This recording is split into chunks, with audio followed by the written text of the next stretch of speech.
the most powerful weapon which you can use to change the world. Hello, and a very good morning to all of you.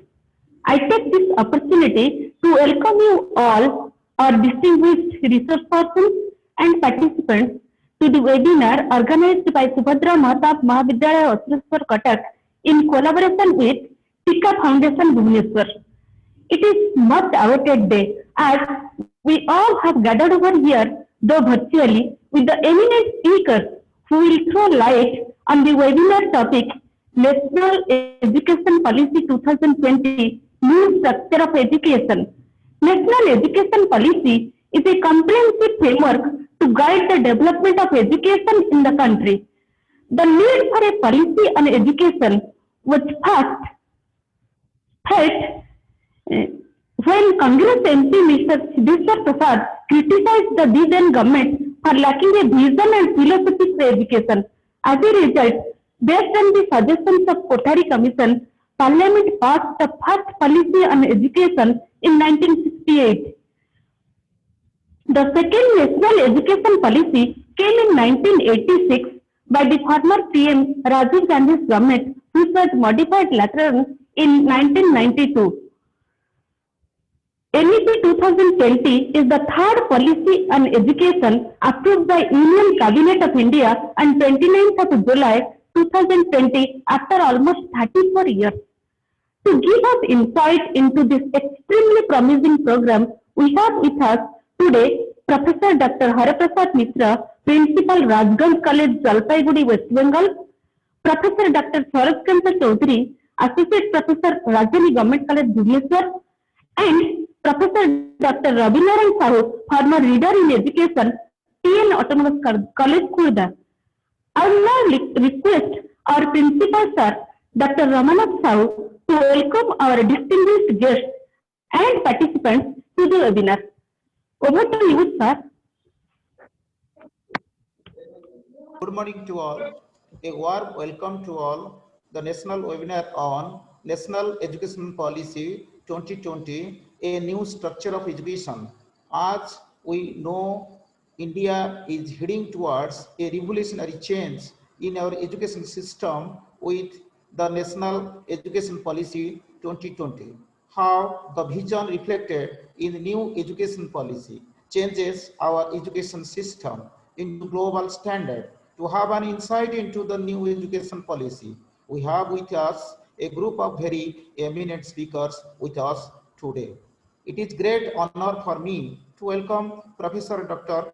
Haraprasad Mishra, Principal, Rajganj College, Jalpaiguri, West Bengal. Thank you so much, sir, for accepting our invitation to join to the webinar as a resource person. I also feel privileged to welcome Professor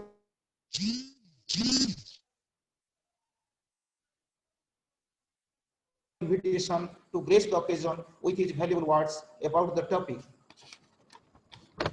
It is again a great privilege to welcome Dr. Rabinaran Sahu, former Reader in Education, TN Autonomous College, Khurda.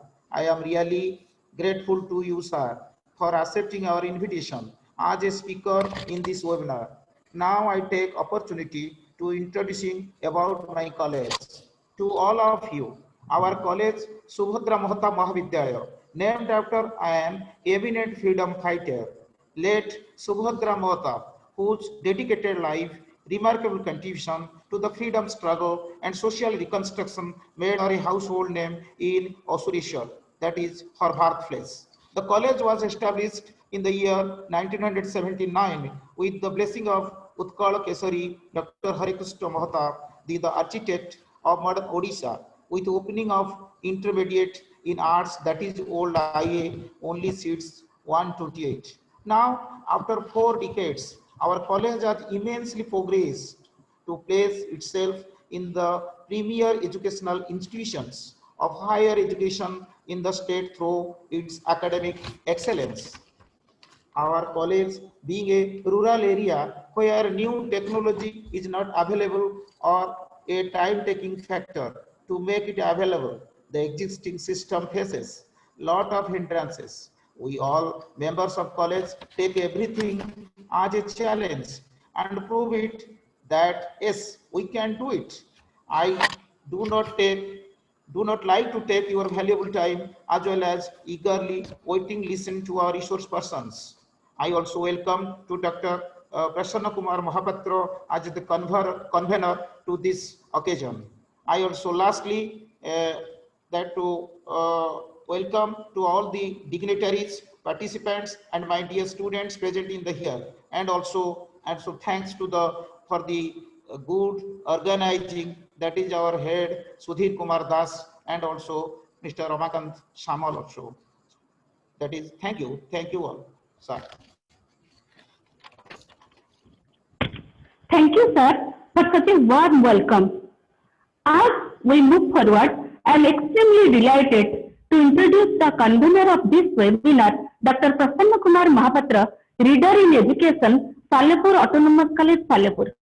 Being an active member in Tika Foundation, his constant endeavor in efforts of developing the methods of implementing education and their techniques in Odisha is praiseworthy. His unique skill of being an eloquent speaker is reflected in various national and international seminars as a research person. His publication includes almost 9 books and 42 research papers. There are 4 books in the press now too. He is a trustee in teacher empowerment in the area of knowledge application and Bharatiya Shiksha Vikas Sansthan Bhubaneswar. He is chief editor of a journal, Current Exposure, a journal of social science, and also sub-editor in a journal of education for teacher empowerment in the era of knowledge application, retrospect and prospect. He is the president of Bharatiya Shiksha Vikas Sansthan Odisha Bhubaneswar, founder of Ampolada Library and Study Center, Sukina Jajpur, chairman of the Art of Bliss, Salepur. 4 students got PhD degree under his guidance and supervision, and 3 other scholars are also working under his guidance for their PhD degree. His major achievements include a number of state and international awards for his outstanding job in the field of education and social service.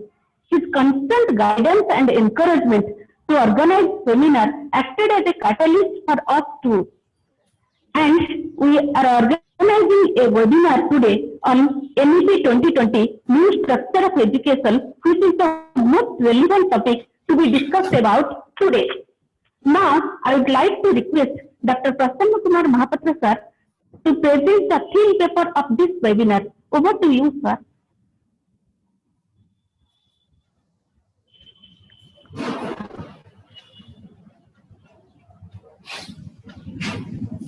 Namaskar.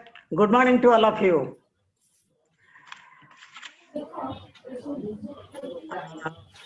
Dr. Ramanath Sahu, the Honorable Principal, SUBHADRA MAHTAB MAHAVIDYALAYA ASURESWAR,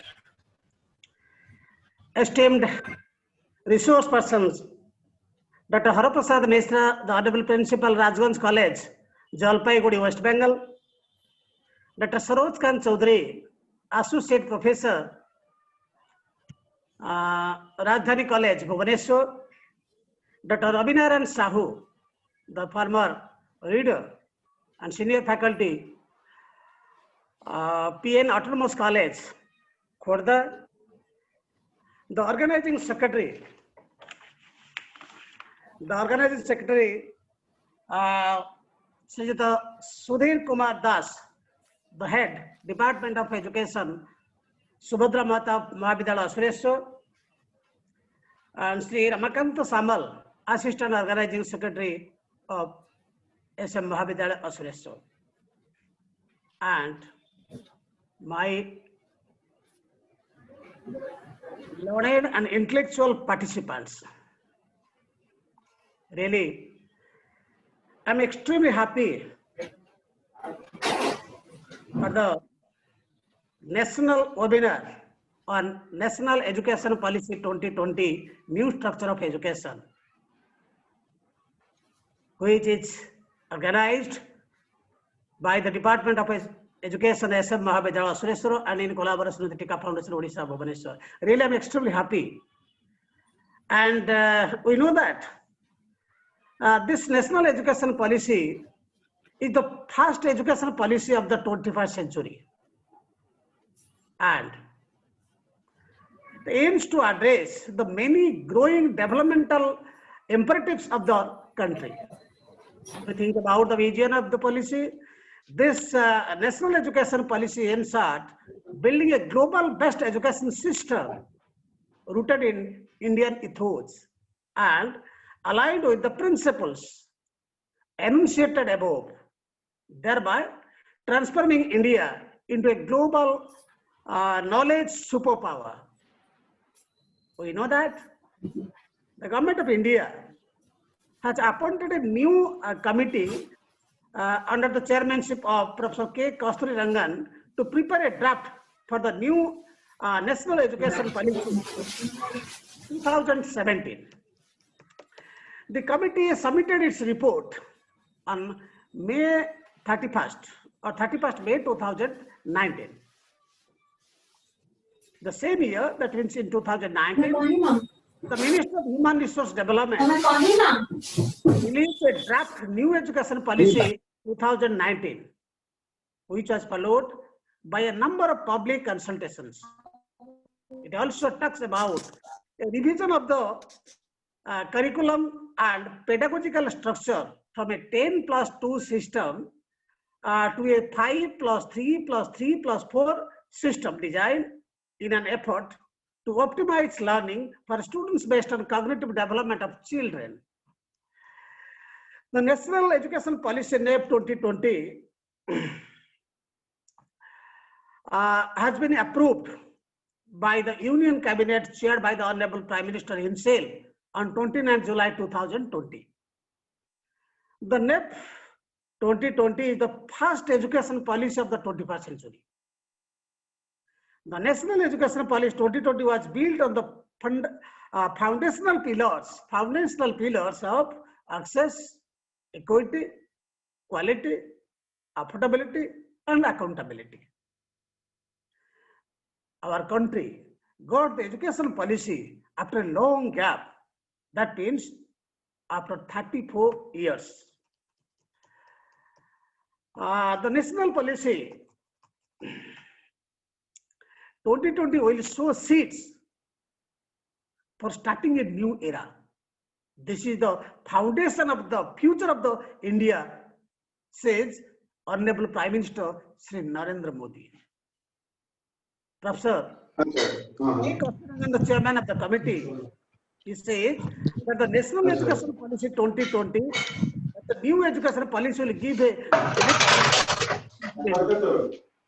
needs to be implemented effectively across the country, and we need to do it together. Regarding the new structure of National Education Policy 2020, if we think about the school education, then we may find that is universalization of education from preschool to secondary level with 100% gross enrollment ratio, that is GER, in school education by 2030, aligning with SDG 4. Then that is to bring 2 crores out of school children back into the mainstream through an open schooling system. Then the current 10+2 system, system to be replaced by a new system, that is 5+3+3+4. That is the curricular structure corresponding to, that is 3 to 8 years, that is foundational stage. Then 8 to 11, that is the preparatory stage. Then 11 to 14, that is the middle, and 14 to 18, that is the secondary stage, that is the secondary.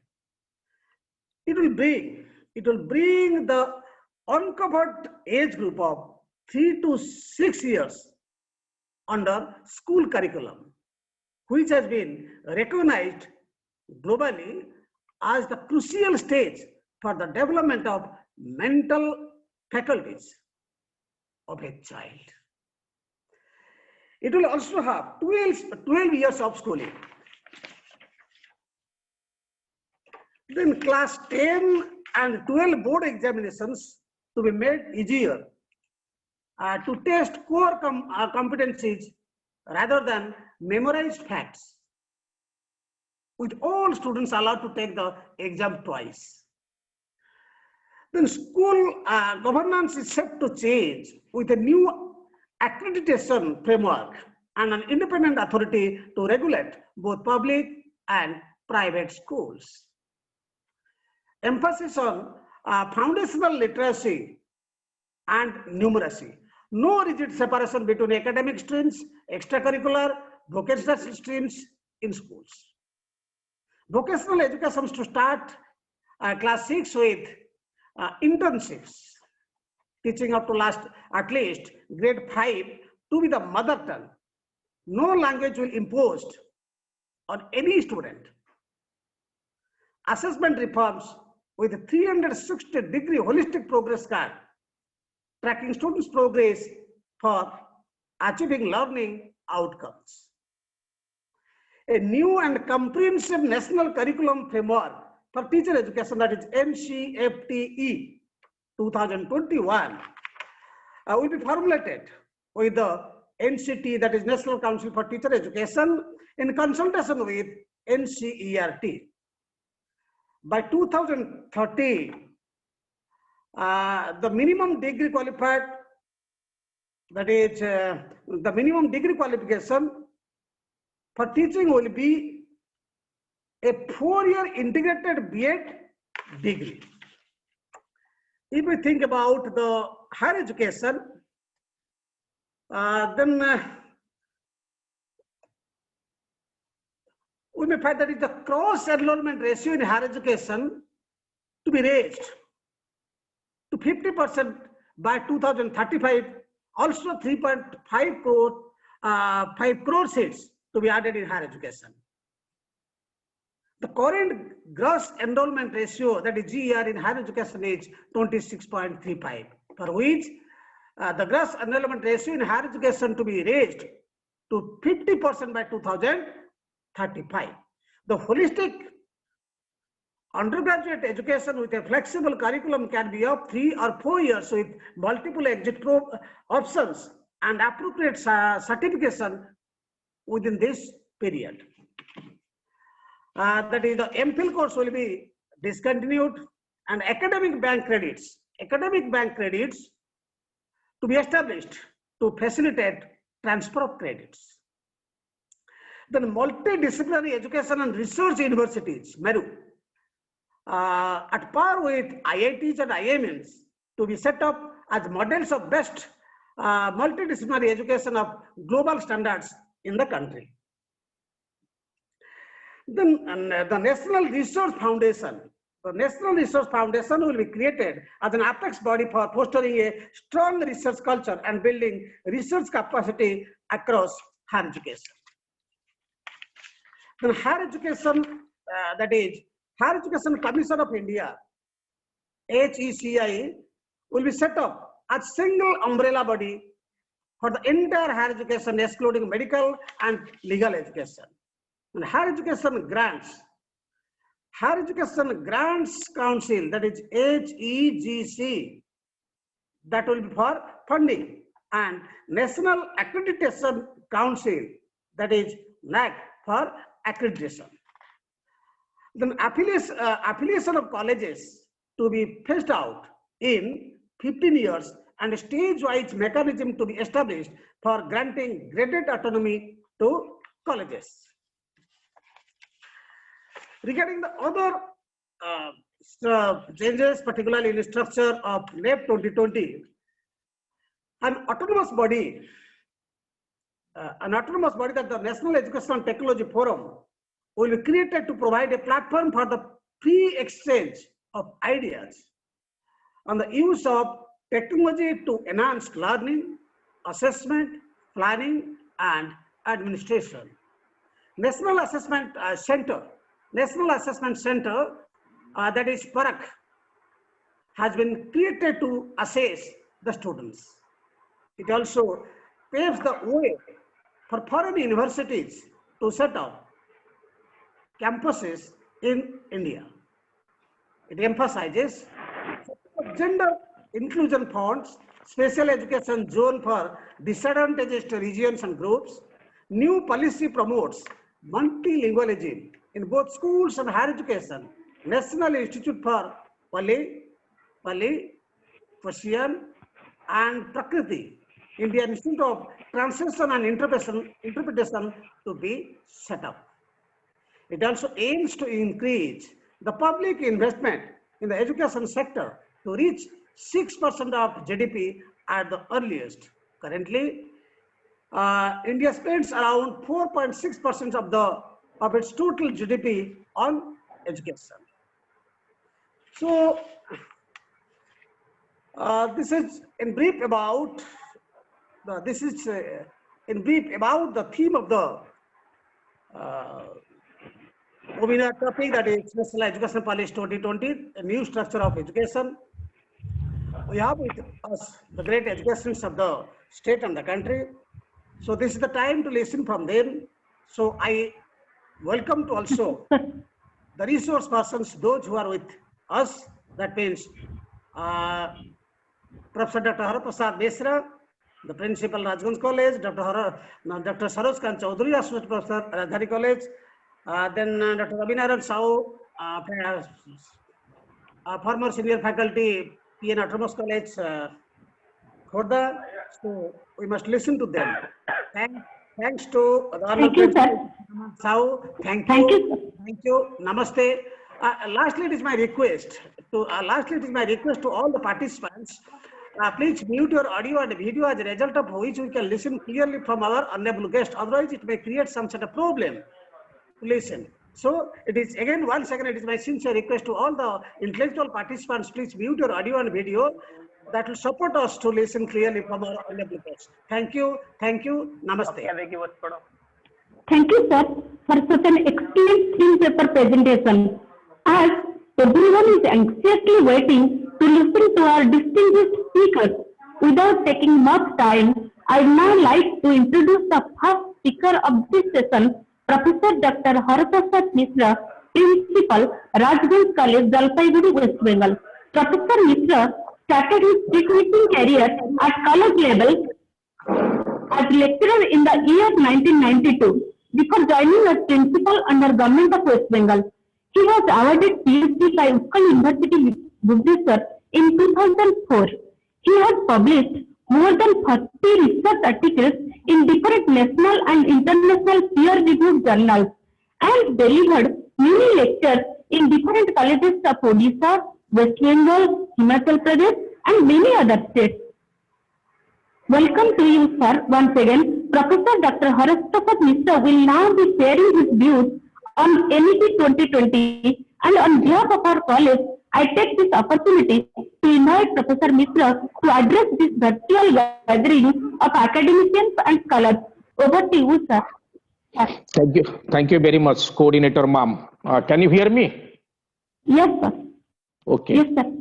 Okay. Thank you. Very good morning to one and all. I am very much delighted to be here amidst you all. I express my gratitude to the principal of SUBHADRA MAHTAB MAHAVIDYALAYA, ASURESWAR, Cuttack, Odisha, Dr. Ramanath Sahu, convener Dr. P.K. Mahapatra, coordinator Dr. Suprabha Parida, organizing secretary and head of the department Mr. Sudhir Kumar Das, and assistant organizing secretary Mr. Samal, and all other stakeholders of the SUBHADRA MAHTAB Mahavidyalaya and also the Tika Foundation for giving me opportunity to be here with you all. Thank you. And I also express my gratitude to Dr. P.K. Mahapatra once again, that he has touched almost all the points of National Education Policy 2020. and the organizer has given me 20 minutes only, and whether I will be able to cover all the points of NEP 2020 or not, but I will try to complete my lecture on within that period. The NEP 2020 is a kind of reformatory movement for everybody across India, because it is going to take the education system to new heights. If you look at the education system followed by other countries like UK, USA, will find that their education system is really enhanced. They make sure that their students not only know the theory, but they must be well enhanced with the practicals. Here I will try to simplify national education policy so that we will have a clear picture where we stand and where we will be headed in the next few years. As we know, an NEP is a comprehensive framework to guide the development of education in the country. The need for a policy was first felt in 1964 when Congress MP Siddheshwar Prasad criticized the then government for lacking a vision and philosophy for education. Dr. Mahapatra was telling the first came in 1968 and the second in 1986 under Indira respectively. The NEP of 1986 was revised in 1992 when PV Narasimha Rao was Prime Minister. The third is the National Education Policy 2020, released on 29th July 2020 under the Prime Minister of Narendra Modi. The main aim at taking India a global knowledge superpower. Let me allow to share my slides so that we will discuss in detail all these.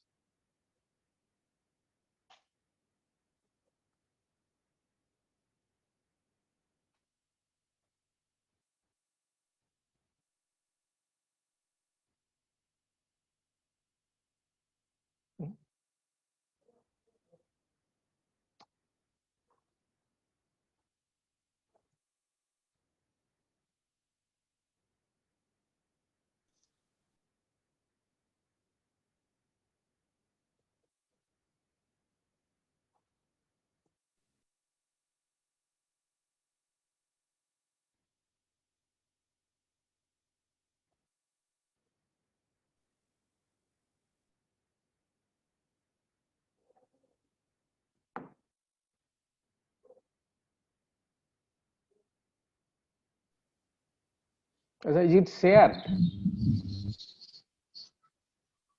Hello? Hello? No. Honorable, not visible. Not visible, no? No, sir. As the technical person, what to do? Please guide me. Sir, Because I am not. Sir, please open the screen which you want to share the screen first. Then click on share screen. Okay.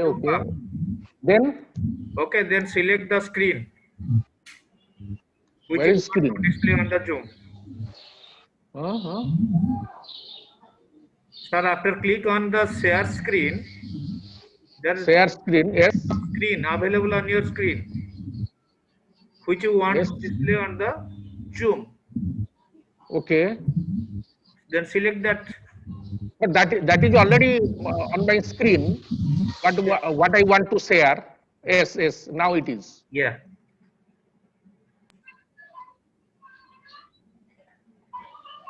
Is it? No, sir. No. So visible. Sir, No, your that's message. Then again, sir, do it.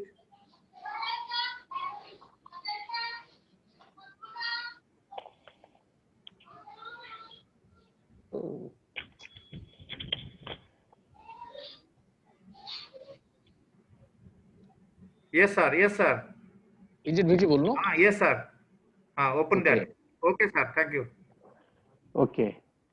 This is National Education Policy 2020, a forward-looking India's education system. Let us come to the vision. Vision already, Dr. Mahapatra also told clearly about the vision. An education system that contributes to an equitable and a vibrant knowledge society by providing high quality education for all, and develops a sense of deep sense of respect towards fundamental rights, duties. You all will agree with me that we are very much vocal and careful about our rights, but we don't talk about our duties. We must understand our role in transforming India also. That is the point here. And instill skills, values and dispositions that support responsible commitment to human rights, sustainable development and global citizenship. We are all global citizens now, and we need different to understand global values. We need to understand our own values, which will help us to respect others as well. The third one, the next is developing a good human beings with rational thought, compassion and empathy, productivity and contributing. The next is key principles, emphasis on conceptual understanding for holistic development. The policy emphasizes on conceptual understanding, not rote memorization. Dr. Mahapatra was speaking about that. The policy aims to train stakeholders and then to transform curriculum and pedagogy by 2020 to encourage holistic development with minimal rote learning. If we analyze question papers of present day, what we find the question papers now in the examination system, we'll find almost 98% of questions are asked on what we memorize or remember.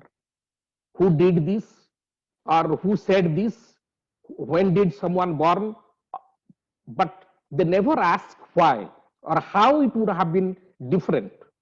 Even if we ask such type of questions, we ask very few number of lower level application or analysis type of questions. Our teachers are not very much comfortable in preparing such type of questions. So this policy in NEP-2020, this policy will stop rote learning business, and teachers will be trained how not to assess memorization.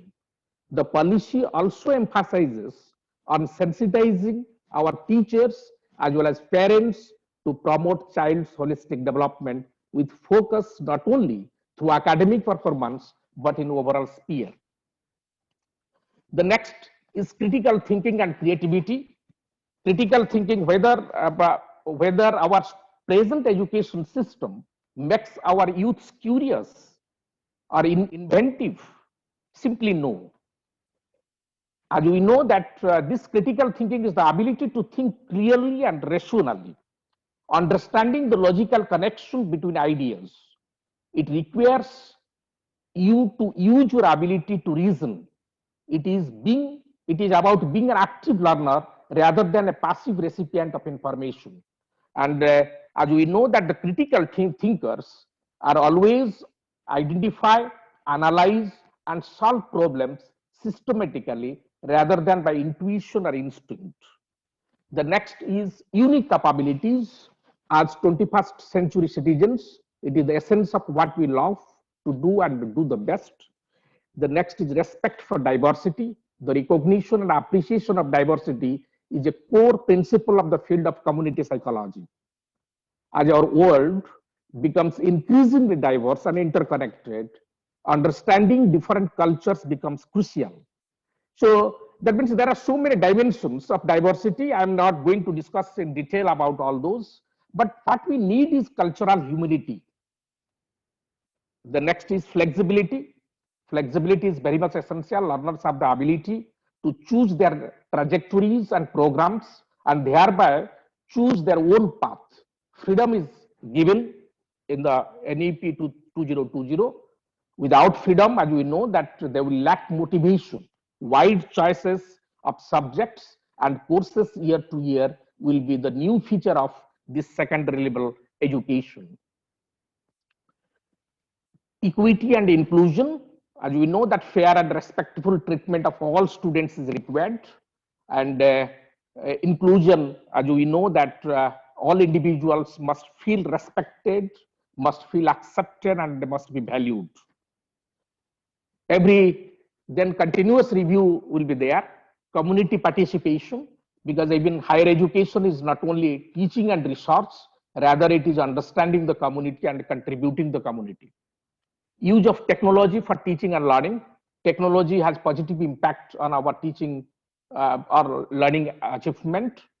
Now, as we all know that during this pandemic has created a threat of face-to-face interaction, and we all use technology to reach out someone. We can use mobile, laptops, tablets, etc. to access knowledge. However, as it all in all great technological revolutions, digital life has and will continue to have a dark side also. But we must be very much careful, and we must have to use it very judiciously. Outstanding research, how to create ambience of research. India has got only 2 Nobel Prizes in these 70 years, excluding NRIs. I'm not including NRIs here. Only 2 Nobel Prize holders in these 70 years.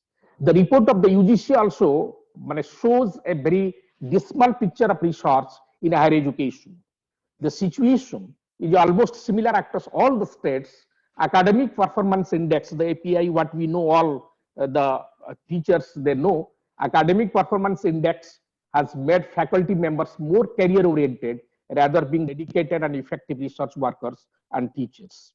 In 2016, if you take the data, in 2016, total number of 15,967 science and engineering doctoral degrees were awarded in India, compared to 39,710 in the US and 34,440 in China. Even these PhDs do not have any outcome also. So outstanding research is very much required. Only thing is needed to put the things into action. The potential, this potential needs to be channelized and utilized for making India's knowledge hub. This policy aims to train and guide young students to adopt culture of research, whatever is the subject of study. Once it is done, we can hope in future a generation of citizens fully embracing knowledge economy. There will be National Research Foundation, NRF, as per NEP-2020, which will encourage researchers, and everything will be coordinated by NRF, National Research Foundation. This will be an independent body. Whatever is missing, that is tried to be embedded in NEP-2020.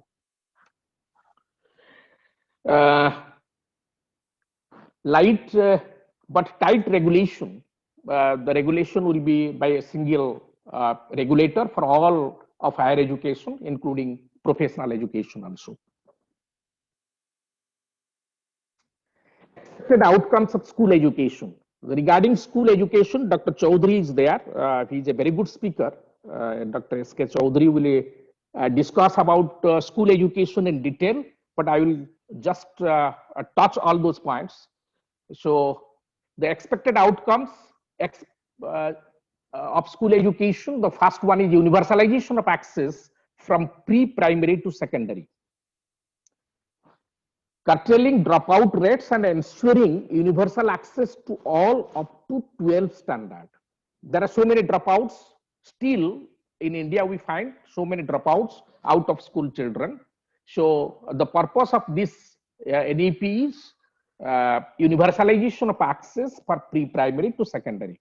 100% gross enrollment ratio for all school education by 2030. The target is 100%. Retention will be the top priority here. The next is ensure equity and inclusion. Equity I have already explained in the last slide, so I do not want to repeat that. Bring back out of school children. Before the coronavirus crisis, the proportion of children and youth out of primary and secondary school has declined from 26% in 2000 to 19% in 2010 and 17% in 2018. The data given up to 2018. So 17% in 2018, the purpose is bring back out of school children. The target is to bring all the out of school children. There will be multiple pathways to learning: formal, non-formal, open and distance schoolings, technology platforms to enable this. Attain SDG goals to retain children in schools until completion of secondary education. The sustainable development goals are there, and the purpose is that. The next is improve quality and achievement of learning outcomes. We have to frame learning outcomes. Focus on 21st century skills in teaching, learning and assessment. We have to identify 21st century skills. For example, the collaboration, because we need to work together with one or more people. So all those are communication. Communication is very much required nowadays. That is also 21st century skill. So all those skills must be identified, and accordingly the system should be tuned, or education should be tuned to have mastery over all those things. Common standard for public and private school institutions. So the common standard will be there, and overcoming the language barrier in learning. New curricular and pedagogical structure. Stages correspond to the age range 3 to 8 years, foundational stage, 8 to 11 years, the preparatory stage, 11 to 14 years, middle stage, and 14 to 18 years, secondary stage. Earlier, government was not taking any responsibility for primary, pre-primary level, and there were only 2 levels, 10 plus 2. Now schooling starts at 3 years, and up to class 2 is foundational, that is 3 to 8 years. Class 3 to 5 preparatory, second level, that is the second level. Preparatory is the second level, class 3 to 5. Class 6 to 8, 11 to 14 years middle, that is the 6 to 8, that is the third level. And class 9 to 12, that is the fourth level, the secondary level. There is no concept of higher secondary, what we say that HS level. There is no concept of HS level now. They come under the secondary level. The curriculum framework and pedagogy to be based on this structure. Dr. S.K. Choudhury is there, and he will explain in detail. New design 5 plus 3 plus 3 plus 4. What I told, foundational stage, preparatory stage, first, second, third, and fourth stage. 4 stages are there, and here I tried to give some things here. 3 years of pre-primary and class, that I told you. Rapid brain development, basic skills, the good behavior, courtesy, ethics, play and discovery method, all those should be there. In the first and second column, you see the foundational stage and preparatory stage. Here, in the 10 plus 2 system has been changed to 5 plus 3 plus 3 plus 4 up to 5 plus 3 basic skills, 3 years. 3 years, class 6 to 8 called as middle schools, what I told, where subjects will be introduced. Here subjects will be introduced in these 6 to 8. 6 to 8 means in the middle stage. Subjects will be introduced.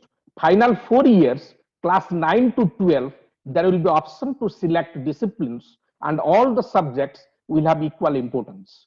Student can select subjects of different streams, which is called the multidisciplinary approach.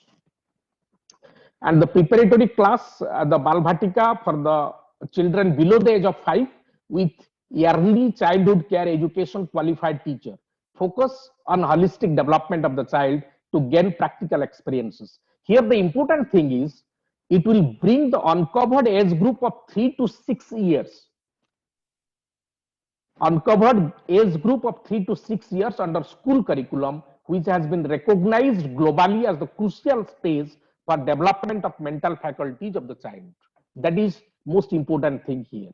And basic literacy and numeracy for children aged between 6 to 9 years, class 1 to 3, because as you know that the ability to read and write is very much required. And there are 5 crore elementary school children do not have the ability to read and comprehend basic text and the ability to carry out basic addition and subtraction. That is what the report says. So that's why the thing is basic literacy and numeracy for children aged between 6 to 9 years is becoming very important. Next is transformation of curriculum and pedagogy. National curricular and pedagogical framework for early childhood education, NCPF-ECE, National Curricular and Pedagogical Framework for Early Childhood Education, will be drafted by NCERT. A 3-month play-based school preparation module for all grade 1 students to be developed by NCERT. It is suggested that NCERT will take up immediately to develop National Curriculum Framework for School Education, NCF-SE, and NCT and NCERT both should work together for NCF, National Curriculum Framework for Teacher Education, NCFTE, what we say, both should be ready by 2021. 2021, within that, everything must be ready. Then language proficiency, curriculum will stress on all those things: language proficiency, scientific temper, digital literacy, sense of aesthetics, current affairs, ethical reasoning and values, compassion and empathy.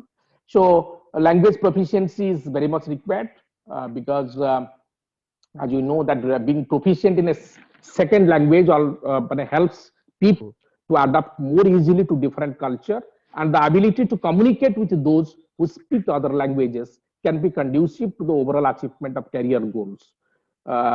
That's why this language proficiency, scientific temper, it is a way of life. It uses scientific method and which may consequently include questioning, observing physical reality, testing, hypothesizing, analyzing and communicating. It is very important to inculcate scientific temper in young minds. There is no dearth of talent in the country. The only thing required is to create the right ecosystem for innovation to thrive, which would go a long way in the technological progress of the country. And the digital literacy is very much required. As you know that we are facing lots of difficulties during this pandemic. Most of our, if I take my college, in my college there are so many assistant professors and associate professors. They, a few of them, they say that we don't know this, that. So we face also to conduct webinars or to interact through online. So the thing is, digital literacy is also very much required, means being able to understand and use technology. It relates to the ability to find, use and create information online in a beneficial and useful way. Then development of sense of aesthetics. Sense of aesthetics not only help one to appreciate beauty around us, but also create beauty as well. Just like the designers, if you take the example of designers, use aesthetics to complement the design's usability and so enhance functionality with attractive layouts. Then ethical reasoning and values, because ethical reasoning is also very much required. It highlights or enhances the well-being of other people also. So ethical reasoning and values. Compassion and empathy is also required, because the empathic person is able to imagine being in the place of the troubled person and feel what they feel. In fact, empathy precedes compassion. So compassion is required and empathy is also required. Therefore, the high quality new textbooks will be developed in Indian languages. Teaching learning process, there will be reduction of curriculum content. It will be reduced to 50%, let me say that as per the provision of in NEP, it will be reduced. so that we can be able to plan our teaching process in this way. Experiential learning. So it is the application of theory and academic content to real world experiences, either within the classroom, within the community, or within the workplace, which advances programs or course based learning outcomes that are specifically focused on the employability skills. Because as you know that most of our engineering students or graduates, the general graduates, we should think about the, if you take the example, 80–90% graduates are unemployed now, and engineers, even the 70% engineers are not employed, because our system, our the curriculum is very much outdated, and we don't have employability skills. So we'll remain unemployed if there will be a gap between the demand of the market or the job market and our skill. We are not competent for the market. So we must have to make ourselves very much competent or skilled so that the markets will hire us. So the next is integrated pedagogy. Integrated pedagogy, theoretical knowledge in this particular model, theoretical knowledge, practical skills, and self-regulation are merged. It is a physiological development, emotional development, etc., and accordingly different types of pedagogy or methodologies are adopted. It is felt that what is desirable is not delivered by the present education system, so integrative pedagogy is recommended. Then peer tutoring, promotion of peer tutoring. The goal of peer tutoring is to help students engage their own active learning and critical thinking skills. Children also like to learn from peers, not only their schoolmates outside in his town or village or society. There are sufficient or significant number of adults are there whom also we like to teach them. So identification is also very important. We have to identify that who can teach in a proper manner. So peer teaching, peer tutoring is also promoted. Equal weightage to all the subjects. Normally what we find that there are more number of periods we give to the mathematics or English, but very limited or less number of periods for sports, for music, or for let me say the drawing. But here what happens that this NEP suggests that we have to give equal weightage to all the subjects. No subject is unimportant here. So everything is, all the subjects are important. So we should have to give equal weightage to all subjects. Bagless days, bagless means there will be some fun courses for grade 6 to 8, such as let me say that carpentry, electric work, or gardening, etc. So there will be some bagless 10 to 15 bagless days, so that the students should not required to bring their books. Hello. Hello.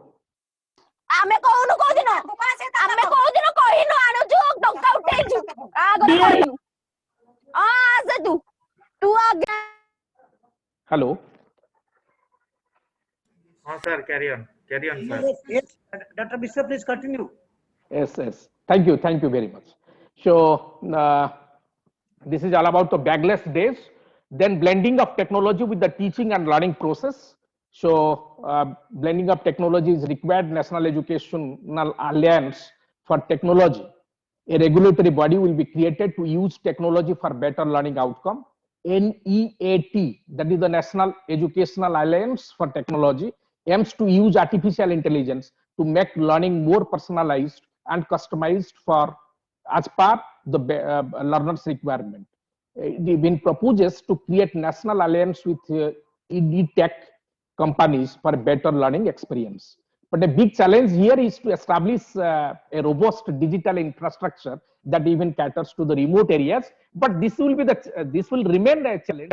But the attempt has been taken to blend technology with the teaching and learning process. Then 3-language formula will continue to be implemented while keeping in mind the constitutional provisions, aspirations of the people, and the need to promote multilingualism.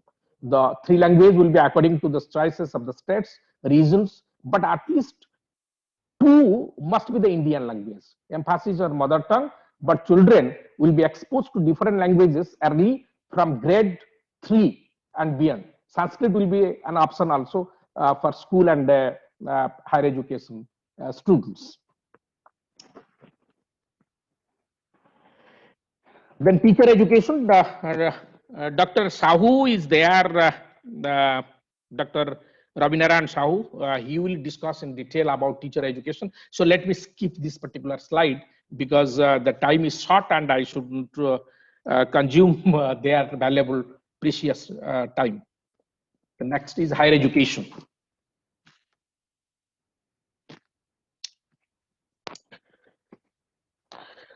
The new vision for higher education with large, well-resourced, multidisciplinary institutions to make students future ready. That is the vision of higher education, to make students future ready. Need of the market has been changed, what I was telling a few slides before.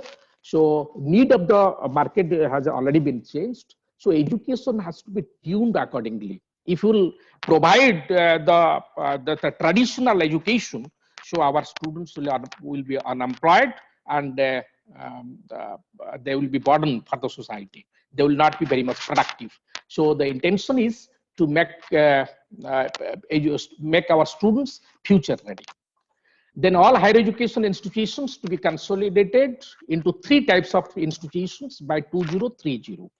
So there will be 3 types of universities, higher educational institutions, let me say, not universities. So one will be the research intensive university.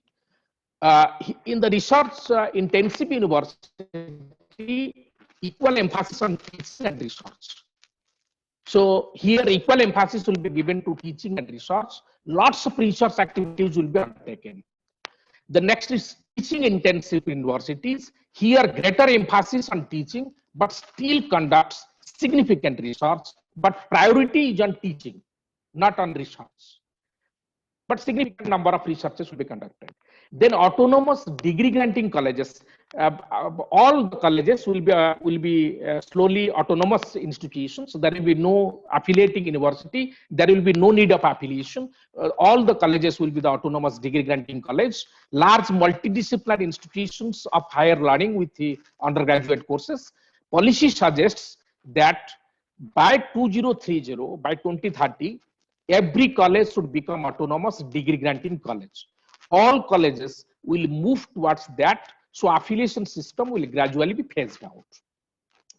It is just like a family. When children grow, they become independent. So we are under a particular university that is a bigger one, very much older, but slowly what happens that we will be independent, so we will grant the degrees.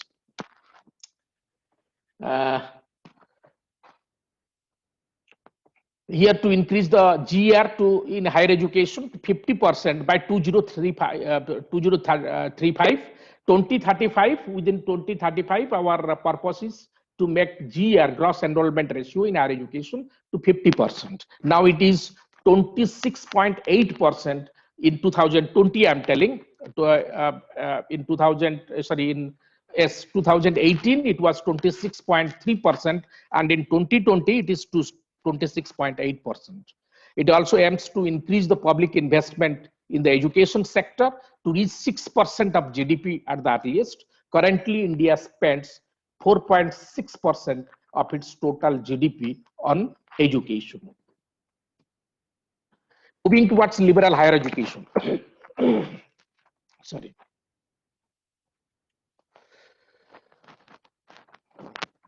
Current bachelor's program, bachelor's plus master's. We have 3 years of bachelor's degree, then master's 2 years, plus MPhil degree, plus PhD degree. But new NPE 2020 suggests there will be bachelor degree, master's degree, and PhD degree. There will be no need of MPhil degree. In normal course, what happens? In normal course, after a master's degree, a student registers for a PhD program. This is the current practice almost all over the world. In most universities, including those in the UK, Oxford, Cambridge, and other universities, if you see, MPhil was a middle research degree between a master's and a PhD. Those who have entered MPhil, more often they end their studies with a PhD degree. MPhil degrees have slowly been phased out in favor of a direct PhD program. This shall not affect the higher education trajectory at all. Then multiple entry and multiple exit options. There will be multiple entry and exit option. That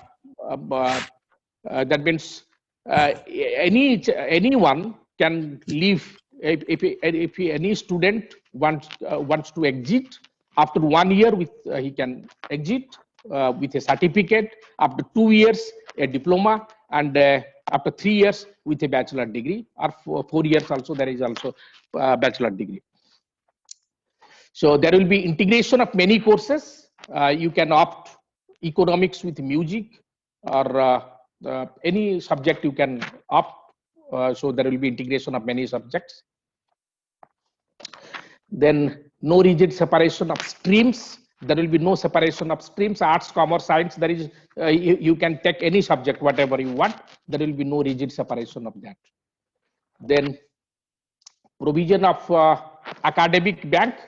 There will be provision of academic bank. If someone fails to continue, he shall get certificate, and credits he earned shall be stored in the academic bank like DigiLocker. An academic bank of credit, ABC, what we say, to be established to store credits, just like your just like our bank accounts, to facilitate transfer of credits. 4-year multidisciplinary bachelor degree program proposed in the NEP generally include a certain amount of research work, and the student will get deeper knowledge in the subject he or she decides to major in. After 4 years, a BA student shall be able to enter into the research program also directly, depending on how well he or she has performed. However, master's degree program will continue to function as they do, following which students may choose to carry on for a PhD program. For the students completing 4 years bachelor program with research, the master's program shall be 1 year. Undertaking PhD shall require a master's degree or 4 years bachelor's degree. That I have mentioned here, 4 parts of bachelor degree program: certificate program after 1 year, diploma program after 2 years, bachelor degree after 3 years, bachelor degree with research after 4 years. So no need of explaining all those once again. Higher education, this is the I will not take much of your time. Higher education governance and regulation, as it is already given here. Higher Education Commission of India will be set up as a single umbrella body for the entire higher education, excluding medical and legal education. Public and private higher education institutions will be governed by the same set of norms and regulations. There will be 4 independent verticals here also under HECI, the National Higher Education Regulatory Council, General Council, General Education Council for standard setting, Higher Education Grants Council for funding, National Accreditation Council for accreditation. So finally, I can say that this structure of NEP-2020 will help to cater the ability of the child, stages of cognitive development, as well as social and physical awareness. If implemented in its true vision, the new structure can bring India at par with the leading countries of the world. Thank you very much. Thank you, organizers. Thank you, the principal, Dr. Sahu, for giving me opportunity. Thank you, Dr. Mahapatra, for being in constant touch with me to speak few words on this occasion. Thank you for giving me opportunity once again. Thank you very much.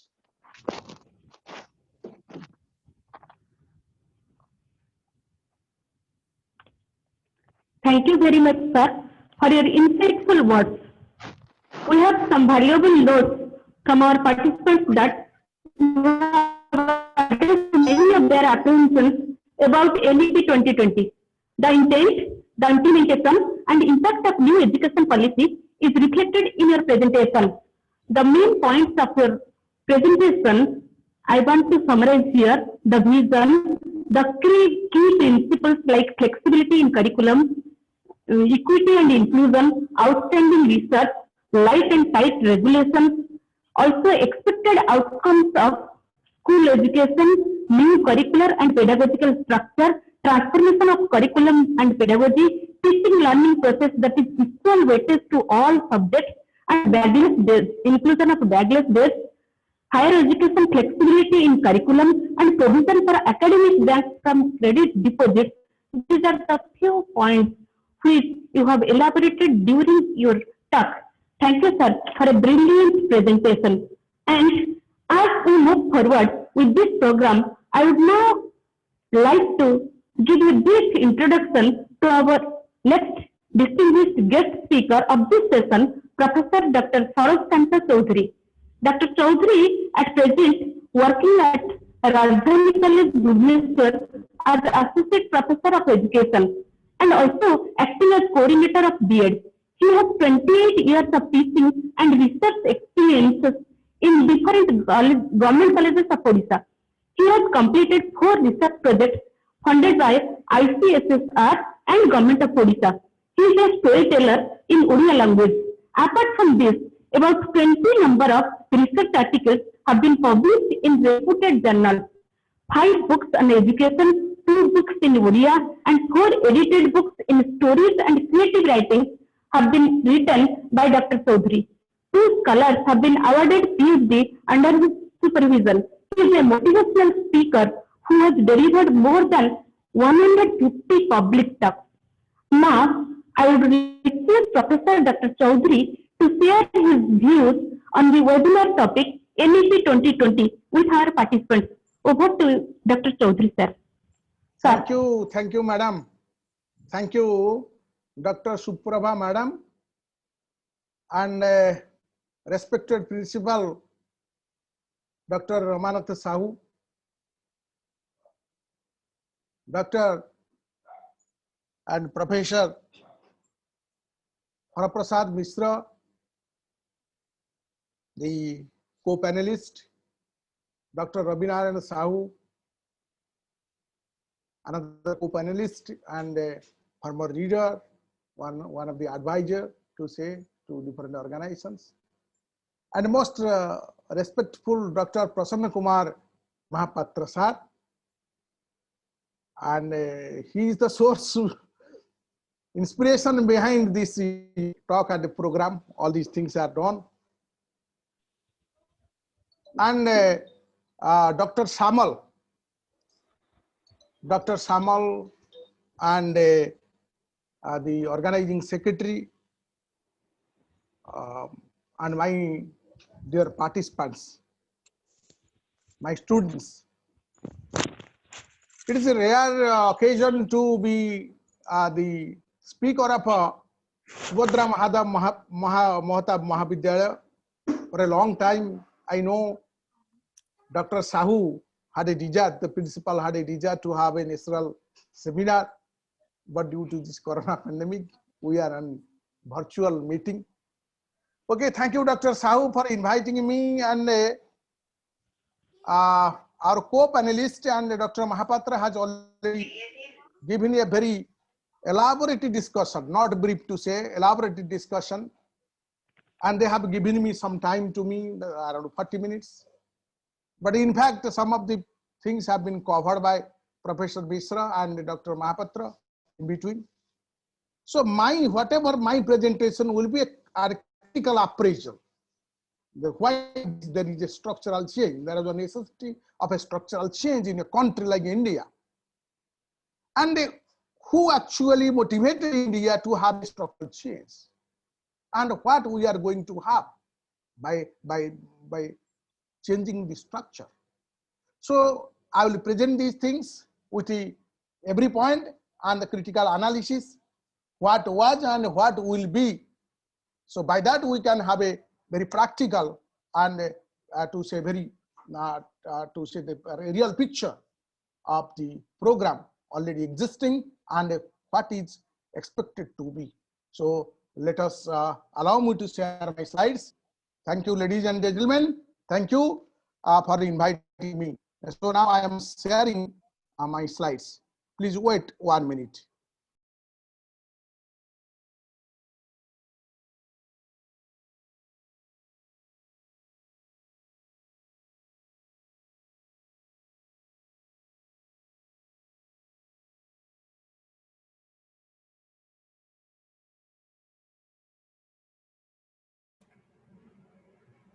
Yes, sir, visible.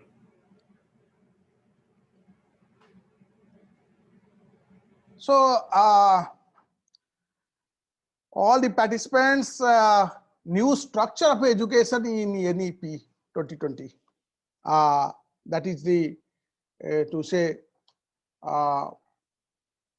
we want to focus on that. So prior to that, I have already discussed, sorry, it has been discussed that prior to this, there was a two already national policy on education 1968 and national policy on education 1986. So these policies, one of the national education policy 1968 and NPE 1986. So now we are having another national education policy 2020. So from 1986 to 1920, it's a long gap. So this gap period, this world has changed a lot. India has changed a lot. Our youth have changed a lot. Our needs, our social demand, our necessity, our economy, our science, our technology, everything has been changed. So we need a new system, a new education policy. And the necessity also arises out of the global demand. As you know, that is the SDG 4, as Professor Mishra was discussing about the sustainable development goals, which will be achieved by 2030.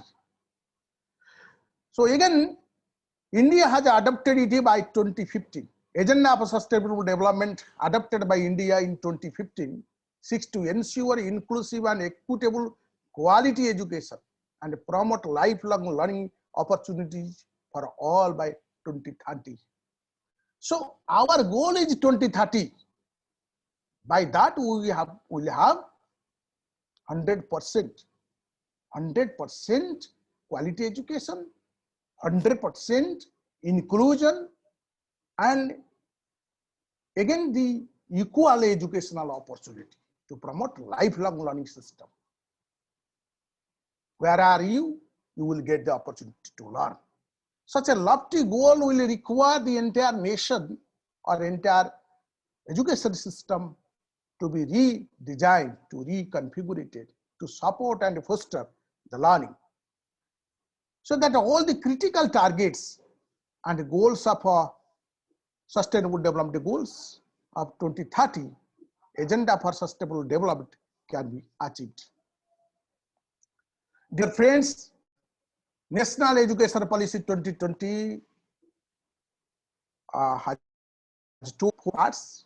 The part 1 is school education, part 2 is higher education, part 3 about other key areas, as you know, that artificial intelligence and other things, the national to say repository, and how it will be happen and it will be designed, so that will be taken care.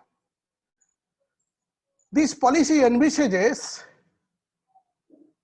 this policy aims at that 10+2 structure in school education will be modified with a new pedagogical and curricular restructuring, 5+3+3+4, covering ages 3 to 18 years. 10+2, that was 12 years.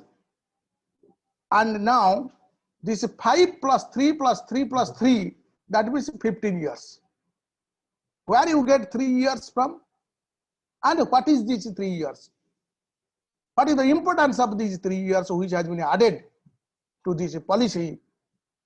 5+3+3+4. So that is very important. So now the concept is, so that's why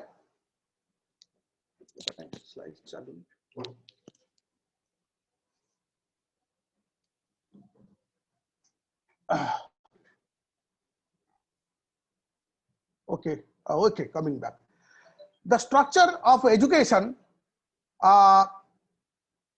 as already discussed, we have already discussed, and Harababu has discussed, Dr. Mahapatra Prasan sir has already discussed that foundational stage 5 years, 3 years Anganwadi or preschool or Balbatika, that is, and 2 years, that is class 1 and class 2. That means it is up to 8 years, foundational stage. And next stage is the preparatory stage, that is 3 years duration, class 3 to class 5, from age 8 to 11. Now, the middle stage is for 3 years, that is middle stage, from class 8 to 6 to 8, that is from age group of 11 to 14 years. So now secondary education, that is for 4 years. There is no secondary and higher secondary, it is only secondary. It will be designated as a secondary. And from class 9 to class 12. And age 14 to 18 years. So now, whatever the changes we have seen, that you look at, the foundational stage is 5 years. 3 years Anganwadi. These 3 years has been added to. There was 12 years earlier, and these 3 years has been taken to the mainstream education, and it has been declared that it will be universal access. That means there will be universal education from preschool. But earlier there was no universal education, it was not that. As you know, that Article 45 of Indian Constitution, which was changed and modified, and Article 21A came into existence as the right to education. There pre-education, preschool education was not there.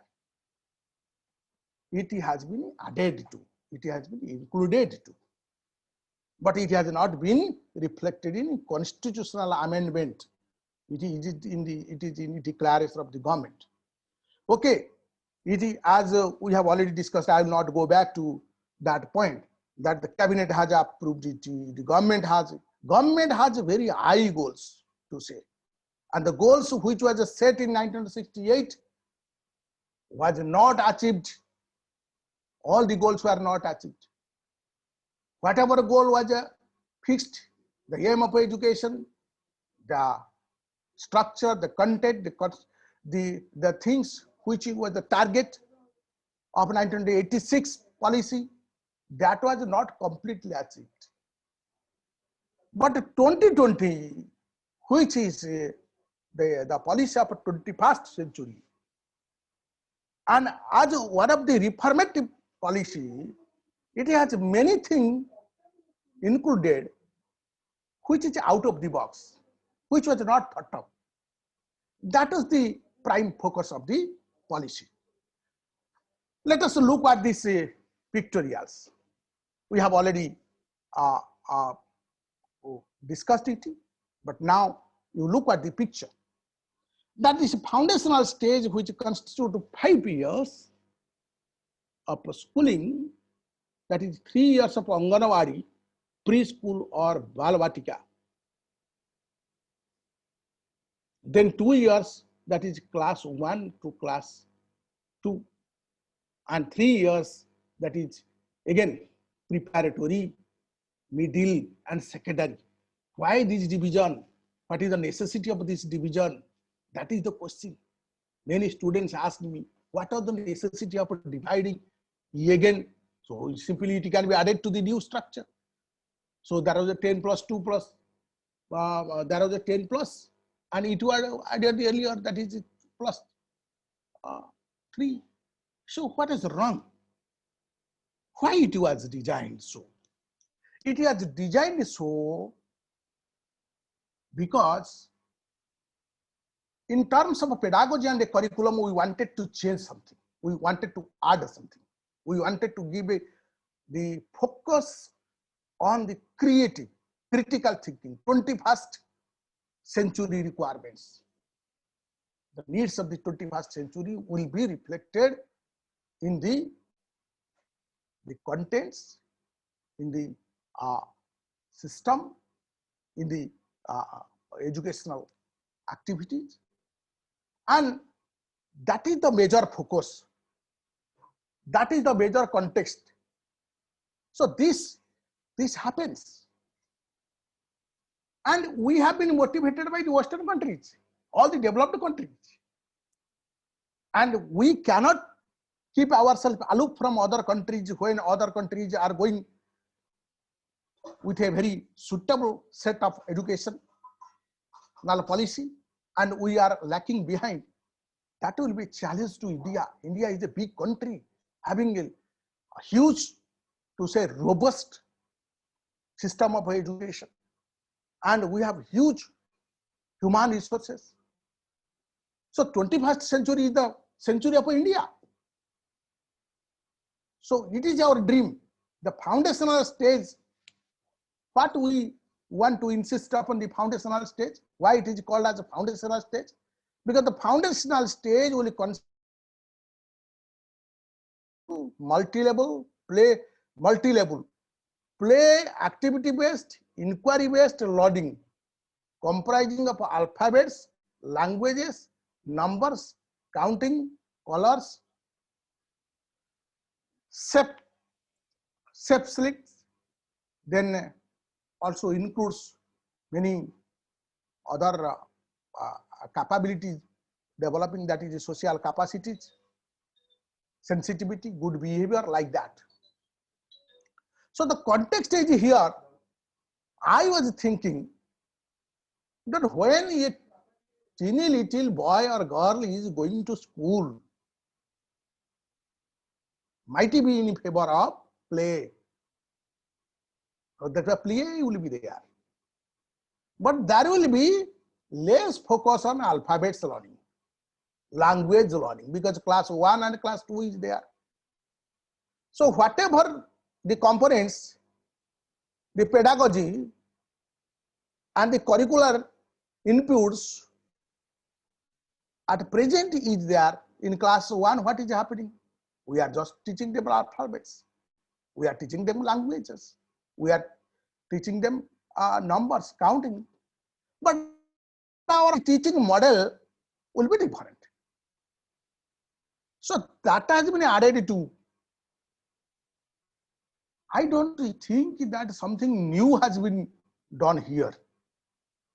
This is a mixed. In class 1 and class 2, we are doing alphabets. We are we are enabling them to learn alphabets and languages, numbers, countings. So colors like this under Sarva Shiksha Abhiyan, there are many things has been taken up.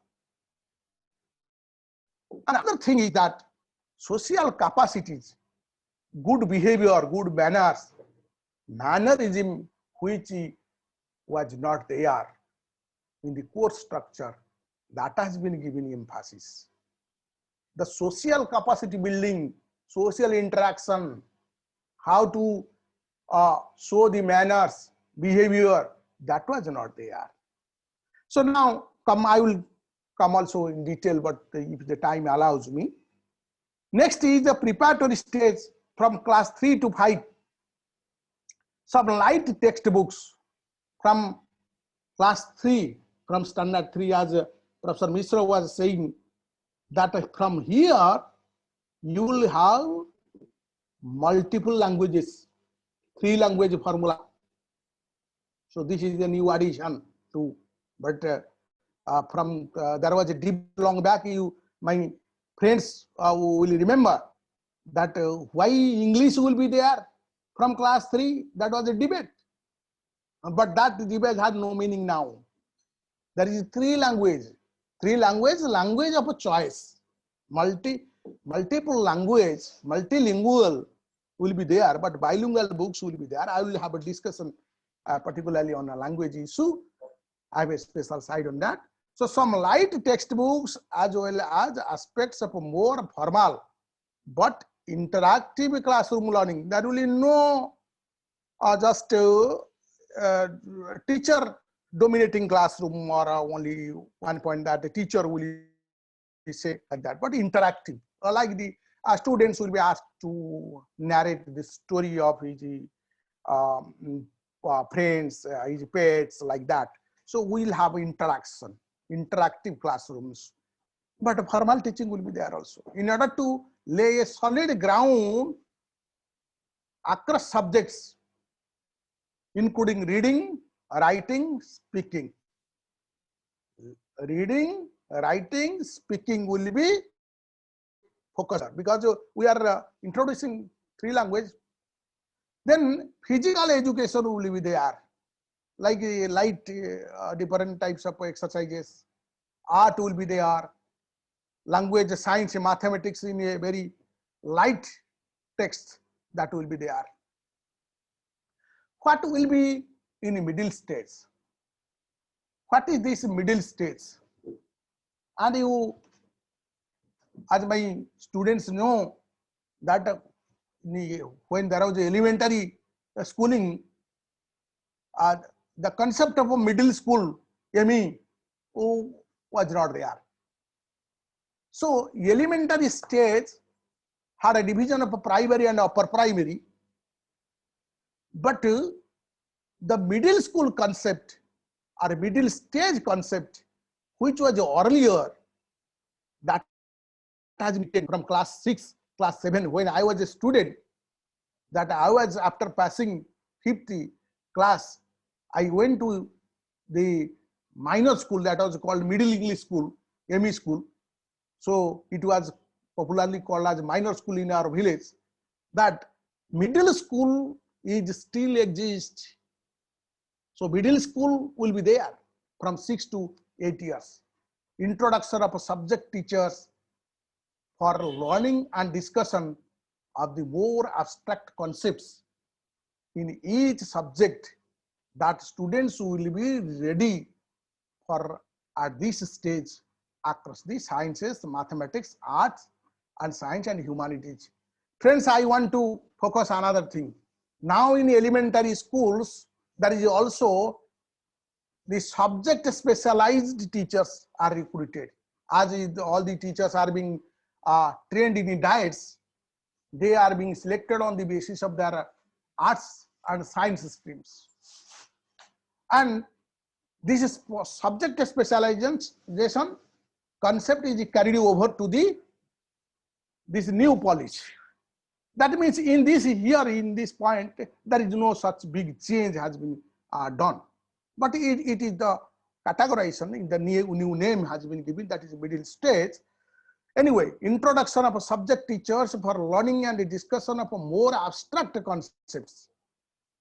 There was also abstract concept was discussed, because as you know that class 8 is the turning point.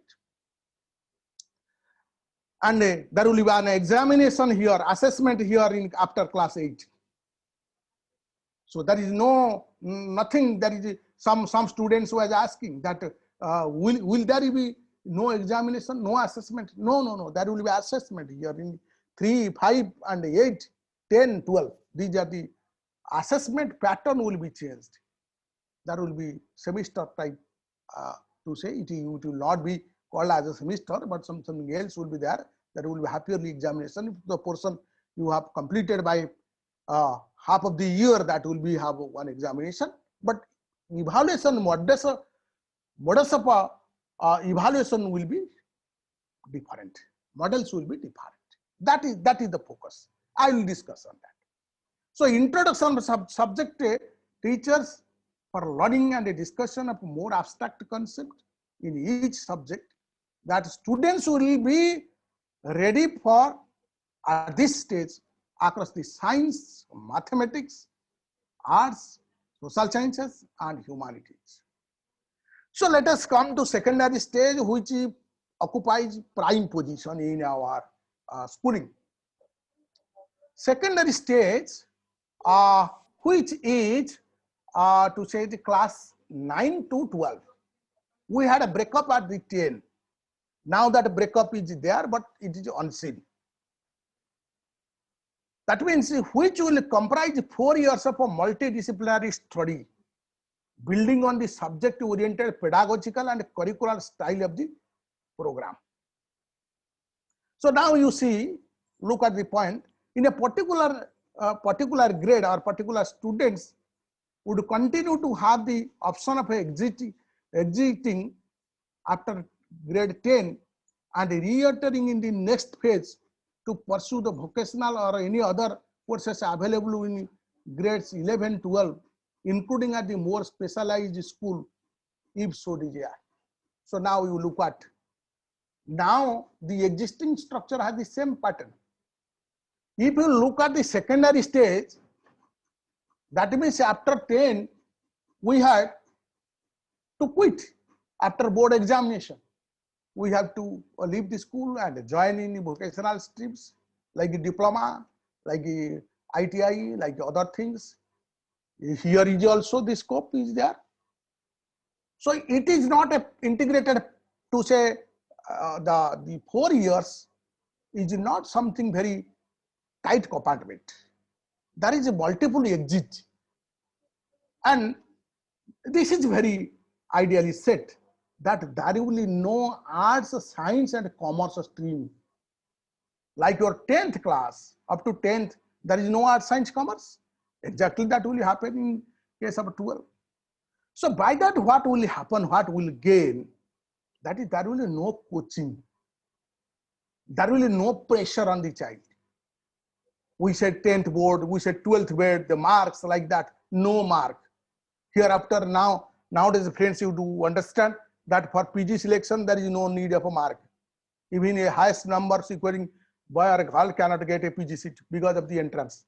So every time you will have to face to entrance for next higher set of learning. So this is how we will have a new policy which has the subject-oriented pedagogical. That means the multidisciplinary approach. If you have physics, you can have a commerce also. If you have history, you will also have chemistry also as your optional. You can have the options will be there. Lot of options will be there, and that will be effective from class 6. That will be effective from class 6. But what will be the options? The options will be not in the core areas. The options will be in other areas. What are these other areas? Like the vocational areas, alternative subjects there will be. So by 2022, 23, we'll have the real picture that what will be happening. And again, we'll meet somewhere in the virtual platform. But when the NCERT will develop its national curriculum framework for school education, and it will be done by 2021 and it will be effective by 22 and 23. So let us have a little discussion on the foundational learning, that is ECC. So now presently the quality ECC is not available to crores of young children, particularly children from the socio-economically disadvantaged backgrounds. It's true, because as you know that many students, those who are very socially to say in a higher position, economically higher placed, they will not send their children to Anganwadi in the village, in the suburban areas.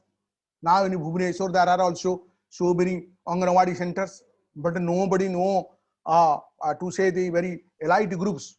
There is a elite group. There is an elite group who is they determine their education. They are not abided by the national education. But even if those are the privately funded, privately monitored, privately run, that ECC programs, that will know such things which will be very effective. But however, the schools have a very system that is the privately monitored, privately funded or privately regulated schools. So here we can look at that that there are many public schools. they have very good, to say, very quality based, quality to say the ECC program. So now the things are in this way, to say one thing, to say that presently the quality education, quality ECC is not available. What is the quality ECC? Government, in the government view, the quality ECC is the Anganwadis, the Balwadis, the Anganwadis and Balwadis, which are the centers run by the government, will be improved inequality. That I admit, and we also admit that we also support that the government run Anganwadis need to be revamped in equality concerns, in equality ways. So the quality will be monitored. How the quality will be regulated? There are certain provisions. There are certain points. So universal provisioning of quality early childhood development care education must thus be achieved as soon as possible,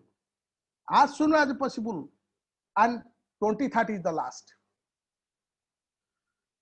And I will just have a very quick observation on that pedagogy, that ECC ideally consists on flexible, multifaceted, multi-level, play-based, activity-based, inquiry-based learning. Inquiry-based learning, why?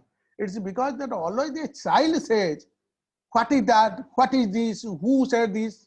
Like this. So this inquiry will not be taken up differently. It should be very in a compassion way. The teachers or the guide should make them convincing answers should be given. Alphabets, languages, numbers, counting, colors, shapes, indoor, outdoor play, puzzles, logical thinking. My students might be thinking it is a very great work. No, thinking logically can be developed from this stage. Problem solving, drawing, painting, visual arts, craft, drama, puppetry, music. So all these things, body movements, that will be promoted, that will be given focus on. So then it also includes the focus on developing social capacities, sensitivity. Somebody is crying, so the child has a very not concerned with that cry, but gradually you will find that when they are in a group, they are the friends. So they would ask why you are crying. This sensitivity will be there. And somebody is crying out of pain, or somebody has sustained some injury. So obviously a child will come and look at and take care. So that sensitivity will be there. Good behavior. What's the ethics? Why ethics? What is ethics? That I will not tell a false. I will believe on truth.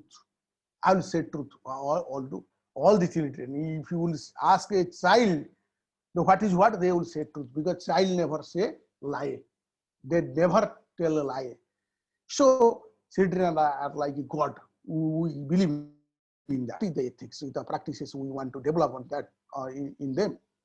Personal and public cleanliness.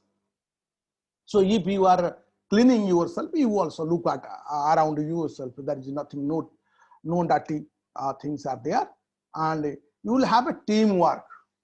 So very often you see that in the 21st century, what Dr. Mahavitra has already told, that in 21st century the major problem is that our children, whenever we, the adults, are very much fascinated to urban centers, urban locations, urban habitations.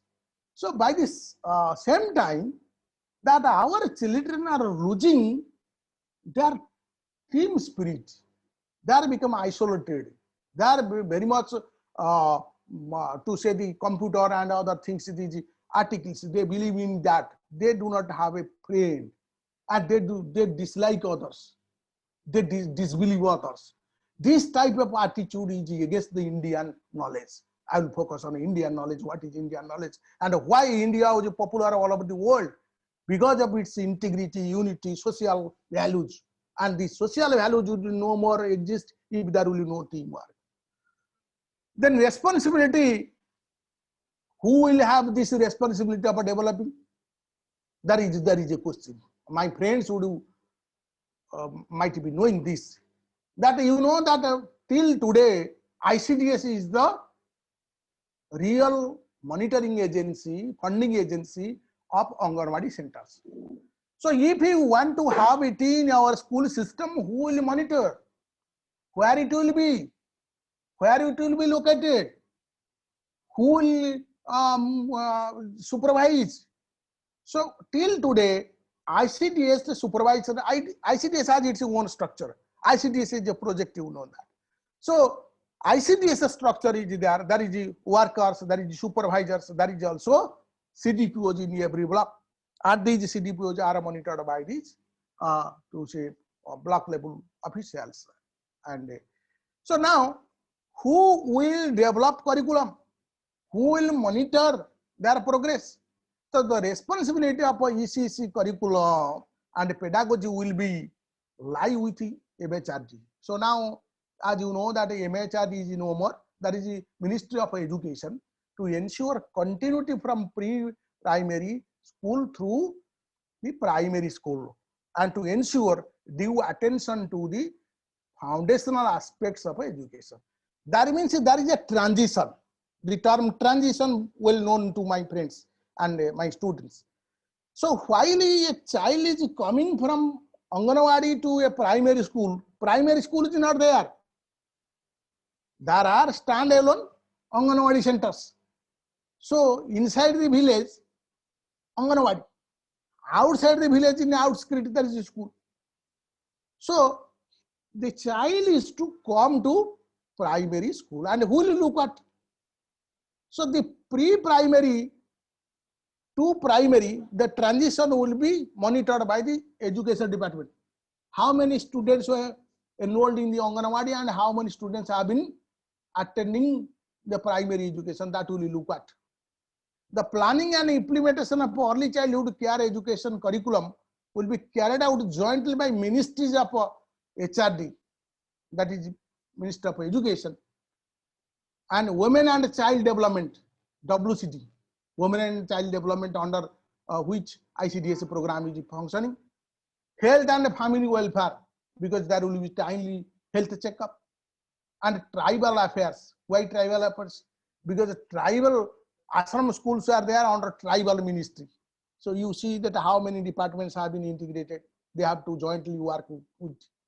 So education, women and child development, health and family welfare, then tribal department. 4 departments for ECC. So this we have to integrate these 4 departments. But now what is happening? Only ICDS is supervising. ICDS is supplying. So this is a critical juncture where it has been imagined how it will be functional. So can you shift one building to the school premises? The small kids, they are inside the Anganwadi centers. So if the 30 students are in one Anganwadi and you want to bring them and have another building here, so no necessity, because that building is already there. So that will be have a cluster. We'll have a discussion that on the cluster. That means where the schools are there, we'll obviously find one place for this ECC group. If that is not possible, already existing infrastructure will be utilized and that will be done. That will be taken as a cluster. Attaining foundational literacy, numeracy for children will thus become urgent national mission. Why urgent national mission? Professor Mishra was discussing. That is, there was an estimation. As you know that annual survey is there, educational survey. All of my friends know that. every time, and government has decided that every state should have its own survey. That quality education, how can we improve quality? How can we have a target on quality? Just imparting, enrolling, and just bringing the child to the school is not enough. So attaining foundational literacy and numeracy for children will be the national mission. And as you know, there are many NGOs, they have conducted their surveys. I will not say that government surveys are wrong, but the data which was very often we quote are government survey.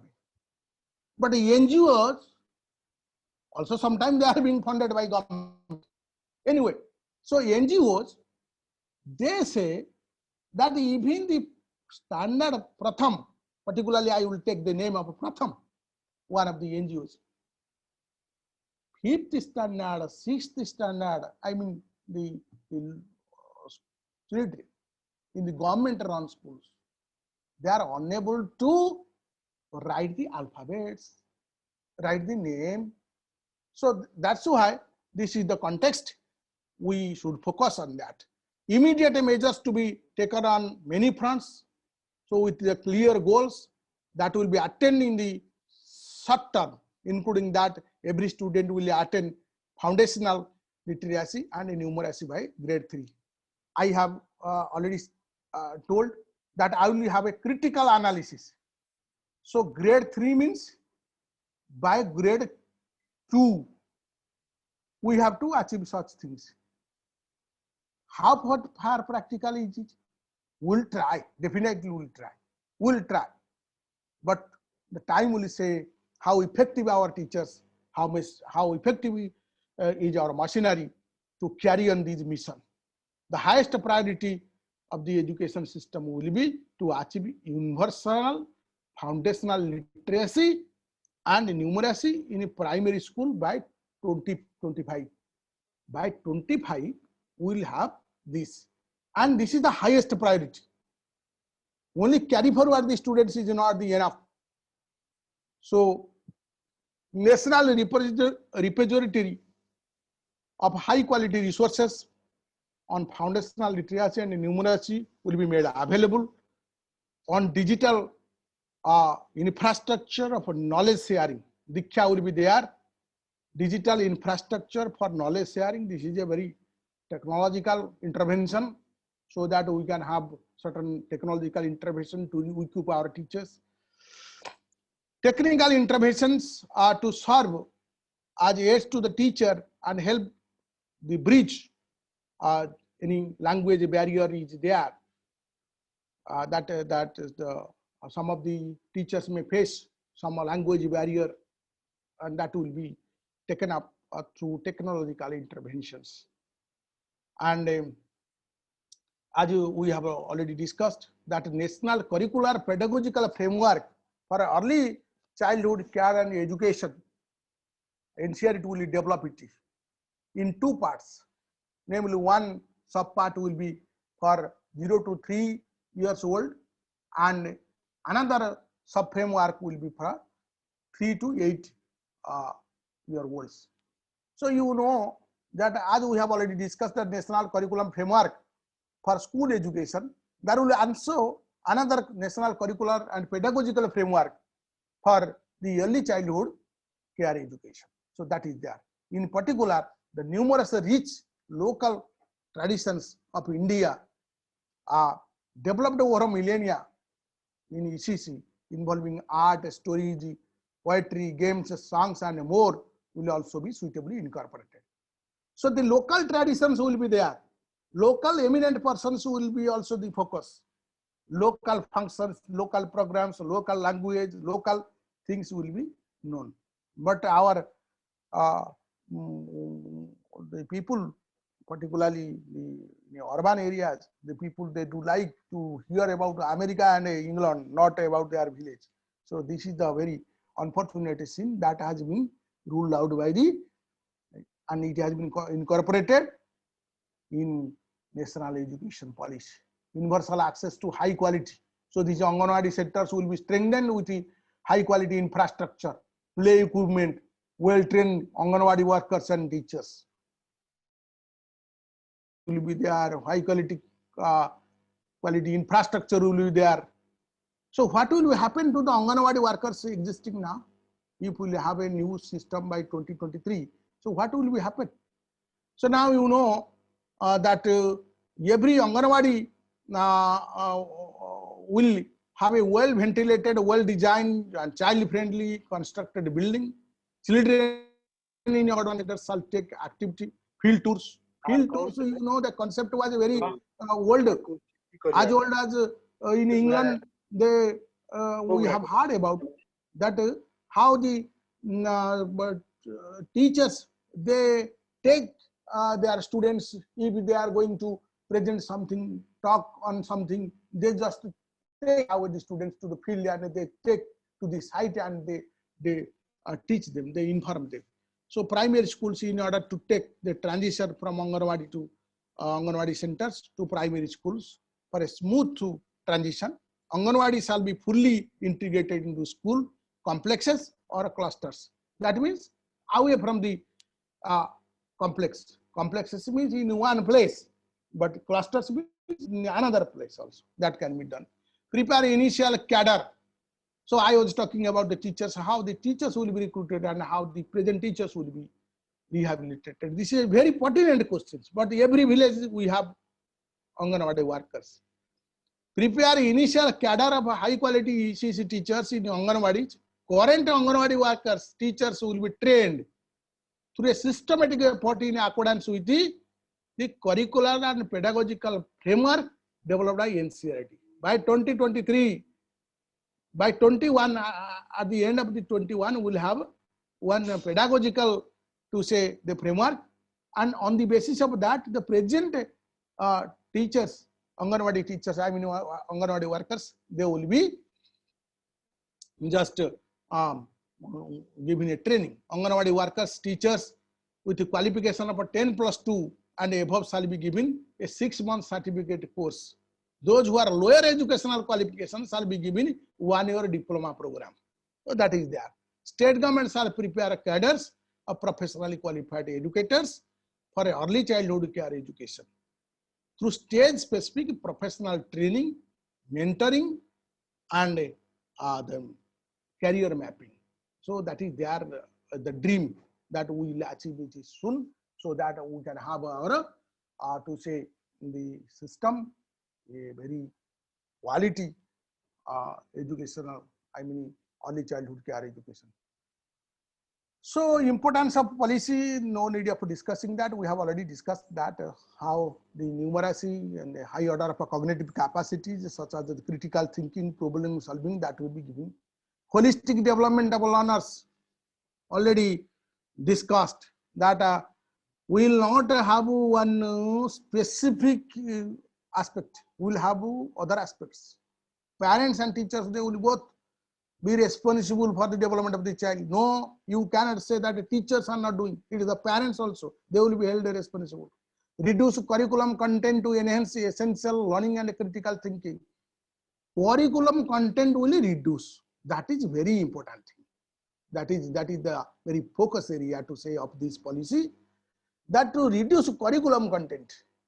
What content you are to study and what not to study. That is there.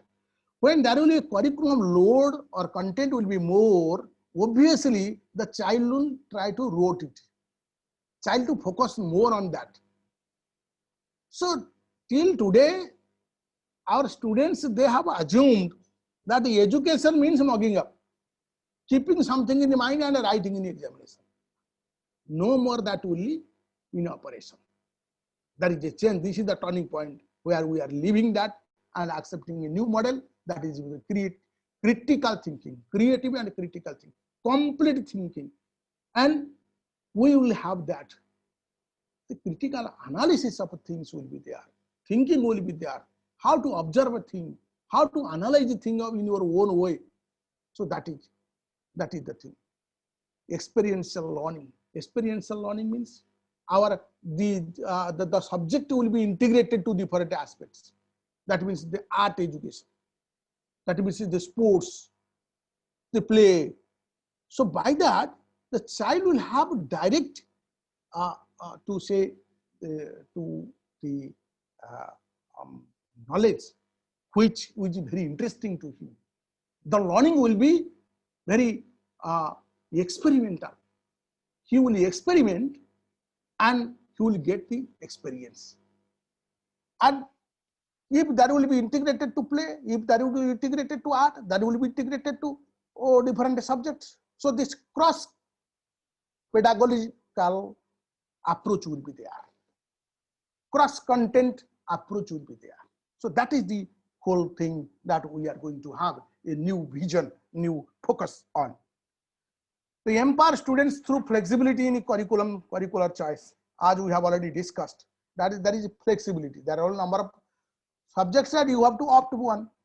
So that is like the earlier there was optionals. So you take mathematics, you take physiology, hygiene, you take Sanskrit, you take Hindi, anything like that, that will be available. Multilingualism and power of language. Yes, this is a focus. So now you know that we have also a multilingual framework. Mainly multilingual education is there. It is a national focus, and in Sarva Shiksha Abhiyan also we are emphasizing on that. We have learning participants here also, they know, they have worked on that. How multilingualism has been focused. The three language policy formula which was emphasized in 1968 Policy Kothari Commission report, that has not been properly implemented, and when it was implemented there was shouting, there was against the three language policy, three language formula from class 3. What happens if your child opts for a Sanskrit? So the thing is that your dynamic approach, your approach to the whole from the language framework of a country will be focused on the multilingualism is the way of life.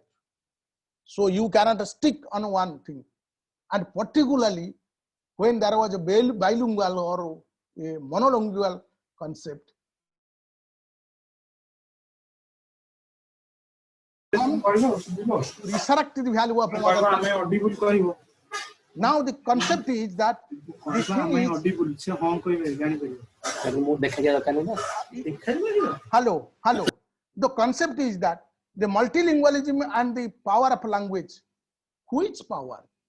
When I ask my students a question, they fail to answer.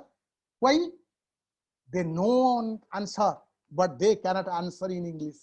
That is the deficiency. Can I say this is the deficiency of a student? No, absolutely not. Then why we treat them? Because our structure is like that. That structure has been changed now. No language, bilingual will be there. Bilingual book will be there, multilingual education will be there. That means a teacher is to be very much proficient in a language. So multilingualism is the concept.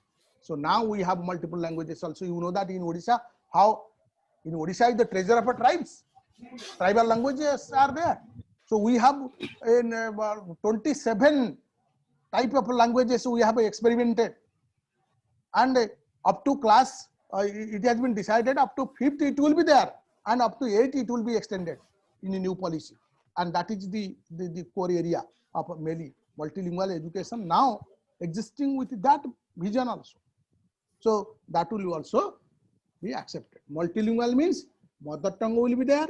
Why mother tongue will be there? Because the tribal child is visualizing Odia as a foreign language. He is not speaking in Odia in his home. His mother tongue should be taken care by the school. So that is there. By that we will actually preserve the cultural heritage. So curricular integration, essential subject, skills and capacities. So curriculum will not be very segregated and a very sophisticated one. It will be mixed one. Curricular, extracurricular, co-curricular, everything will be there. Every student will take a fun course. What is a fun course? Fun course, Professor Mishra was just giving one hint about fun course. That means there was a discussion a lot about that vocational course is going to be introduced from grade 6. And that was where the policy feedback was taken from Cuttack district. We are in Salwala Women's College, because Sainaban Women's College was the leading to just give the feedback. We had given the suggestion that to introduce it from class 6. Why? Because in China, you see that how the school children, they are making your clocks.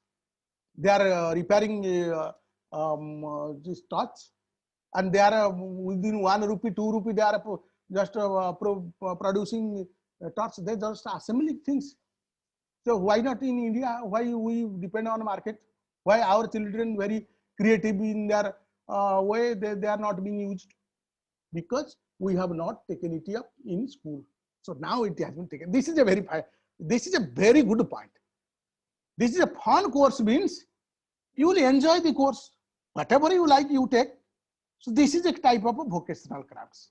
This is the vocational education. So why we say that from 6th standard it is the vocational education is implemented?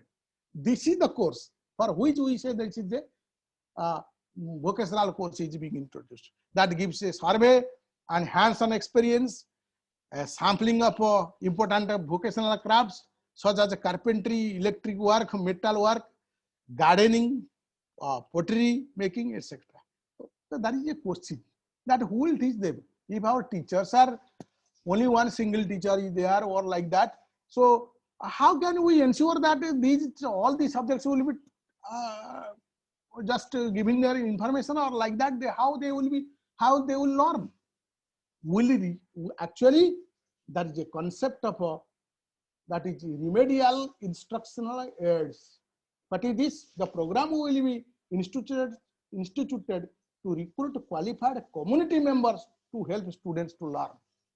If there is necessity, that will have that. So this RIAP will be there, the focus will be there. These will be decided by the states and local communities and as mapped by the local skill need. So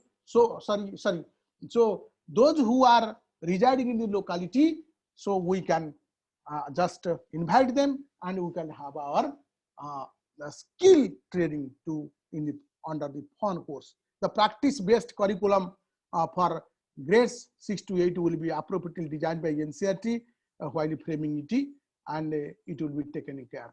Bagless periods, that was also a discussion. Why bagless periods? Because 10-day bagless period will be there. Why bagless period? The student will not carry any bag.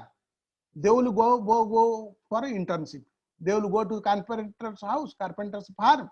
They will look at how the things are being done. So gardening, how it is done. So that is there. So this internship program will give them a very good vision, what they like actually, how they look at their profession in future. So similar internship opportunities to learn vocational subjects will be made available. So vocational courses through online mode will also be made available. Bagless days will be encouraged throughout the year for various types of enrichment of activities involving arts, quizzes, sports, and vocational crafts. So if you have a sports, the students are not carrying the bags to. If you have a Saraswati Puja, Ganesh Puja, carrying the bags. So like that, they will not carry the bags to the school. 10 days, for 10 days it has been stipulated, but the state government will take care that how many days they have to bring back or not to bring back. So children will be given periodic exposure to activities outside the school through visit to places, monuments of historical, cultural, tourist importance, meeting local artists, craftsmen, and visiting higher educational institutions in their village. So this concept will be there. For example, if the principal of a SUBHADRA MAHAVIDYALAYA wants to visit the nearby school, obviously that will be create encouragement among the students. So this type of friendly, interactive interactions will be there, and this is a very good thing that has been actually set into. So these things has been focused on. So this is very thing. Knowledge of India, as I was saying about knowledge of India, that gives much emphasis, includes the knowledge from ancient India and its contribution to modern India, like that, including the tribal knowledge, indigenous and traditional learning. So everything will be given importance. So specific courses in tribal ethno-medicinal practices. So how these tribes, they use the forest medicinal plants to treat themselves, to treat their ailments. So organic crop cultivation, natural farming, that will be also focused on these things. And as the vision has been set by 2025, by 2025, at least 50% of learners through the school and higher education system shall have the exposure to vocational education, for which the action plan will be there and the targets will be there, timelines will be there for that. This is aligned with the sustainable development goals. So development of a vocational capacity will go hand in hand with the development of academic and other capacities. So I think it's, so there is a time, so I will just have a quick few slides or more. I will have a quick vision that 360-degree multi-dimensional report Dr. Mahapatra was talking about. What is this 360-degree? What is a 360-degree? So you take a circle. Circle means 360-degree. So you just turn a child. That is a 360-degree. That means you should have a very all-round, multi-dimensional assessment report. No more the subject-oriented assessment report. That is required. The progress card will be holistic. What is holistic? The whole thing will be there. There will be cognitive, there will be psychomotor, there will be affective domains, and self-assessment, peer assessment. What is this peer assessment? Your friends will definitely assess you. How? Who is a good child? Who is a good student? It's not that obviously he is securing good marks in mathematics. He is helping others. He is a drawing. He is a good drawing hand. So like that, or a student who has various qualities, that will be taken into care. But earlier, at the present, we were not taking into account. Somebody is good in English, good in oratory, good in art. There was no importance. Only what you have secured in your mathematics, science, or your Odia. So particularly parents also put pressure on the child. But nowadays the parents will be one part of the assessment. How your child behaves, in which he or she is interacting with his mother, or she is interacting with his mother or father, grandfather. So all these things will be there. So that is very important. Learner in the cognitive, affective, and psychomotor domains. It will include assessment, peer assessment, progress of the child in the project-based, inquiry-based learning, quizzes, role play, group work, portfolios. Portfolios means that is a type of cumulative record card along with the teacher assessment. Teacher will assess, but prior to that, all these holistic progress card will form an important link between home and a school, and it will be accompanied by parent-teacher meetings in order to actively involve parents in their children's holistic education and development. Parents cannot claim that my child is not progressing and you teachers are responsible. Now all are responsible. Parents have their role to play. So parents cannot say that only it is the responsibility of the school. And Dr. Mahapatra was saying about that is so parak. So if the students, they can actually keep it in mind how parak is there. Parak will be National Assessment Center, performance assessment, review and analysis of knowledge, holistic development as a sustained setting body under Ministry of Education.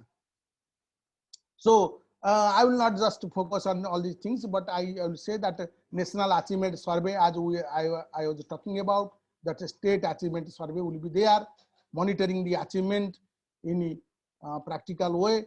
But I say there is a difference between government study, government report, and the NGO reports. Board examination in a certain subject would be redesigned, have two parts. One part objective type with a multiple choice questions, and the other part descriptive. What is now happening? How is our board examination? Exactly, the board examination will be there, but it will be the new form. But the basic things will be same. So now there is also multiple choice. There is also descriptive type. So MCQ type and a descriptive type, that will be there. And now that is there, and it will be also there in a new form. Board assessment, board of assessment, the proposed new national assessment center, and teachers will teachers are prepared for a transformation in the assessment system by 2022-23 academic session. So we let us hope that by 22-23 we will have a new design, new things, track the progress throughout the school years, and not just at the end of the grade 10 or 12, for the benefit of the students, parents, teachers. As I said, there will be assessment in class 3, class 5, class 8, class 10, and class 12. So friends and my students, don't think that there will be no examination. There will be examination, but in a different form. That is assessment, no examination. So all students will take school examinations in grade 3, 5, 8, which will be conducted appropriate authority, but not once in a year. It will be in a different time to say. So the gap between the current state of learning and outcomes that are required must be bridged through undertaking major reforms and highest quality, equity, and integrity into the system, from early childhood care education to higher education. The aim must be that in India to have education system by 2040 that is second to none. Our target is 2030, that will achieve everything, but our target is not complete there. Our target is 2040, that by 2040 India will be the #1 in the world, and that is our mission, and we will work for that. Thank you, ladies and gentlemen. Thank you, participants. I have discussed that. If you have any question, thank you, sir. we will take up later on. Thank you. Thank you all. Sir. Thank you very much, sir.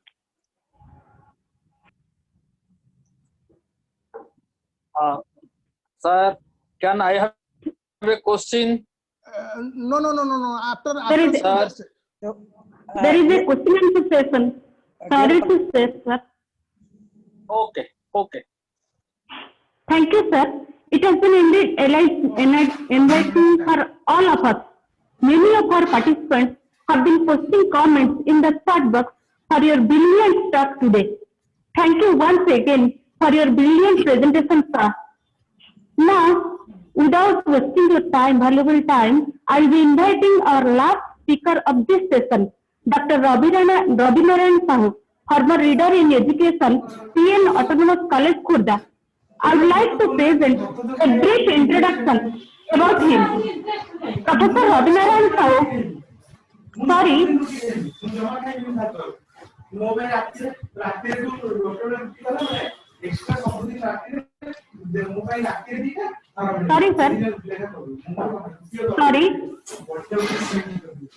Sorry, please participants.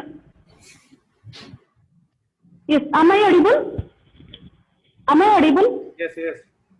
Yes, ma'am. Started his professional career in teaching as a lecturer in Nimapada College, Nimapada, before joining as a reader and head of the Department of Education in PN Autonomous College, Khurda. He is having a long teaching experience of taking classes from class 2 to class 3 up to postgraduate level. His publications include a number of books, in +2 and +3 levels, along with a number of research publications in various national and international journals.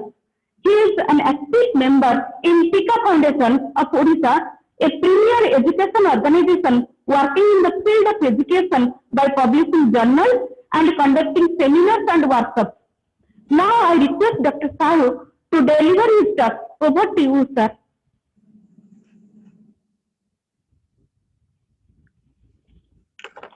Start.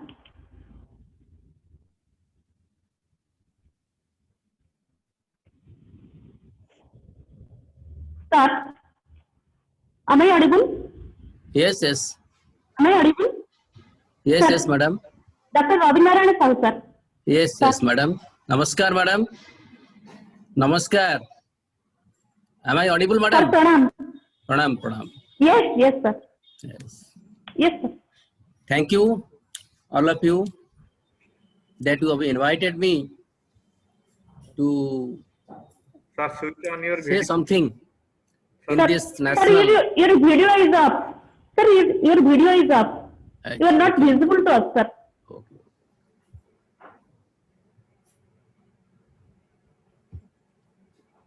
Yes. Thank you, madam, that you have invited me Yes, welcome, sir. to say something in this national webinar. SUBHADRA MAHTAB College is organizing this webinar in collaboration with Tika Foundation Odisha. So I am extremely happy that you have invited me. I am a respected principal, Dr. Ramanath Babu, and Suprema Madam, the coordinator, Sudhir Babu, the organizing secretary, Samal Babu, the co-organizing secretary of this national webinar, and the learned faculty members of SUBHADRA MAHTAB College, my friends, Secretary Tika Foundation, Professor Dr. Prasanna Kumar Mahapatra, my co-panelist, Dr. Professor Haraprasad Misra, Sir, Principal Rajganj College, and my another co-finalist, Dr. Sarojkant Chaudhary, Associate Professor, Rajdhani College, and dear participants from different parts of the country. Once again, I extend my deep sense of gratitude and gratefulness to the organizers of this seminar,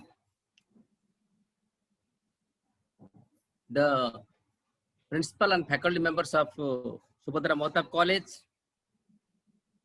and the secretary of Tika Foundation, that they have organized such a nice webinar. Before that, before my deliberation, two eminent speakers, Hara Babu and Saroj Babu, they have highlighted almost all aspects of this policy. And if I will say something, then there will be repetition. So you have allowed me 20 minutes time, and as per the direction, I have to limit my deliberation in the field of teacher education. And as you know that your Indian Education Commission 1964 and 66 pointed out that the destiny of India is being shaped in our classroom.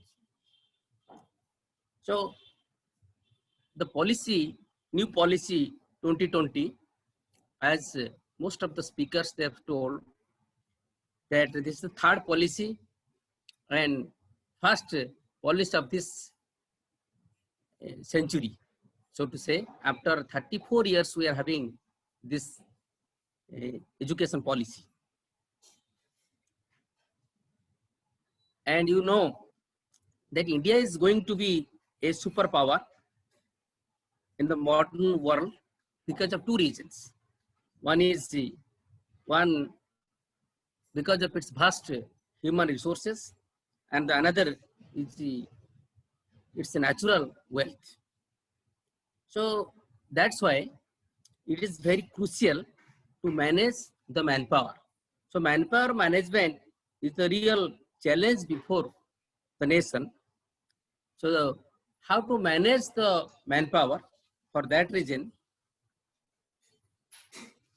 in the year 2012, a committee was appointed by the Supreme Court of India under the chairmanship of Dr. J.S. Burma, which is popularly known as J.S. Burma Committee,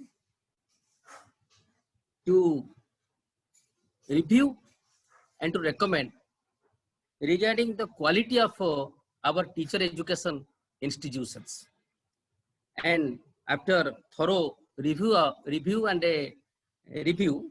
the committee suggested that a majority of teacher education institutions, so to say over 10,000 a number, are essentially selling degrees for price. The committee feels that these institutions are selling degrees, teacher education degrees, instead of maintaining its quality. And that is why teacher education institutions and its regulatory system are therefore in urgent need to revitalization through radical action to raise its standard and restore its integrity. So anyhow, we have to improve its standard and to maintain or to restore the integrity of our teacher education program. So for that reason, your new education policy 2020 suggested that there must be best teachers in the system in our system. But the major constraint is to attract good students as teachers, because teaching profession is not high in the priority list when graduates look for jobs.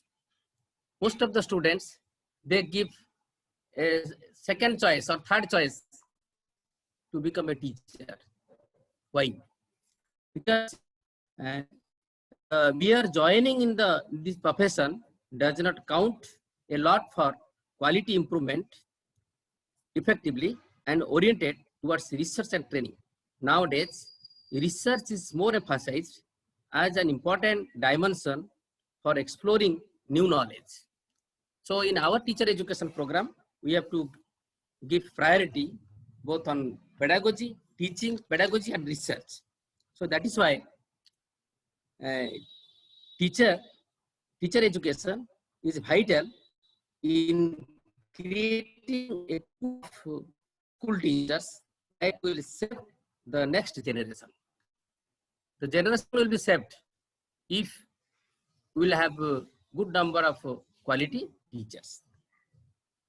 So teacher education or teacher preparation is an activity that requires multidisciplinary perspective and knowledge formation of disposition and values, and a development of practice under best mentors. So under the guidance of best mentors, we have to develop good practices, good values. So teachers must be grounded in Indian values. We have to focus on Indian values. We have to give priority on our value system, our language, our knowledge, our ethos, our traditions, including tribal traditions, because we want to have an Indian system of education. So teachers must be well versed in the latest advances in education and pedagogy. both in the field of education as well as in the field of pedagogy, our teachers must be well versed. So teacher education requires multidisciplinary inputs and education in high quality content as well as pedagogy. All teacher education programs must be conducted within the composite multidisciplinary institutions. You see, in our state or in our country, the present structure of teacher education is 2-year B.Ed as well as 4-year integrated B.Ed.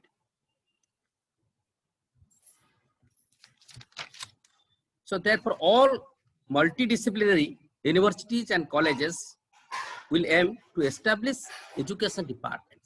So all standalone teacher education institutions will be required to convert to multidisciplinary institutions by 2030. So there will be no standalone teacher education institutions. All teacher education program will be imparted only in multidisciplinary institutions, because there will be knowledge sharing. All standalone teacher education institutions will be required to convert to multidisciplinary institutions by 2030, as I have already told, since they will have to offer 4-year integrated teacher preparation program. 4-year teacher education program will be there instead of 2 years. So 4-year integrated B.Ed offered by multidisciplinary higher education institutions will by 2030 become the minimal degree qualification for school teachers. To become a school teacher, one must have a 4-year integrated B.Ed degree, both in the field of education as well as he must be proficient both in the field of education as well as in the field of pedagogy. So 4-year integrated B.Ed will be a dual major holistic bachelor's degree in education as well as a specialized subject in a language, either in language or in history or in mathematics or physics or chemistry or computer science, economics, physical education, etc. So one must have 2 degrees. One is your B.Ed degree as well as a bachelor degree in a specialized subject, so that he will have sound knowledge in the field of education as well as in the field of pedagogy. So beyond that, beyond teaching of pedagogy, the teacher education will include grounding in sociology, history, science, psychology, early childhood care and education, foundational literacy and numeracy, knowledge of India and its values, ethos, art, and traditions. So all these things will be there in our teacher education program. And offering 4-year integrated B.Ed may also run 2-year B.Ed. So apart from having 4-year integrated B.Ed, the higher education institutions can also offer 2-year B.Ed for students who have already received a bachelor degree in a specialized subject. Those who are having a bachelor degree in a specialized subject, for them we may have 2-year B.Ed degree. And this 2-year B.Ed degree will be there in the same institution, in the same integrated education institutions or in the multidisciplinary institutions. And also we can have 1-year B.Ed. 1-year B.Ed may be offered for candidates who have received a 4-year undergraduate degree in a specialized subject. So in the new policy, we may have 4-year degree. So after completion of 4-year degree, one may have a 1-year B.Ed degree. So the present structure is 4-year integrated B.Ed after the completion of 12th standard. After completion of 12th standard, one may enter into the 4-year B.Ed degree. And after completion of a bachelor degree, one may have 2-year B.Ed degree. And again, one may have a 1-year B.Ed degree. Then to encourage or to attract good students in the teacher to work as a teacher or to act as teacher, scholarships for meritorious students will be provided for the purpose of attracting outstanding candidates to the 4-year, 2-year and 1-year B.Ed. So there will be the provision for scholarship will be there. So if there will be scholarship provision, then good number of brilliant students or students having good academic background may enter into this teaching profession. So that is the very essence of this policy, to maintain uniform standard for teacher education. Admission to pre-service teacher education program shall be through suitable subject aptitude test conducted by a national testing agency. There will be a national testing agency, and that national testing agency will determine the quality or will determine the procedure, the manner of admission, how admission will be given to the B.Ed programs. So that will be, there will be a subject aptitude test. Subject aptitude test will be there, and that test will be conducted by the national testing agency, and suitable standardized keeping in view the language and cultural diversity of the country. So we are having language issues, we are having diversity in our culture, we are having diversity in language also. So keeping all these things in view, so we have to standardize the subject aptitude test. So there must be a standardized aptitude test, and your national testing agency will hold a test, a standardized test for the admission in pre-service teacher education program. Then what will be the nature of the faculty, or what should be the quality of the faculty? And faculty with the training in areas of social science that are directly relevant to school education, that is psychology, child development, language, then sociology, philosophy, economics, political science, as well as from science education, from mathematics education, will be attracted and retained in teacher education program to strengthen multidisciplinary education. So at present we are having only 2-year B.Ed. In most of the states we are having only 2-year B.Ed, and there is no provision for multidisciplinary education.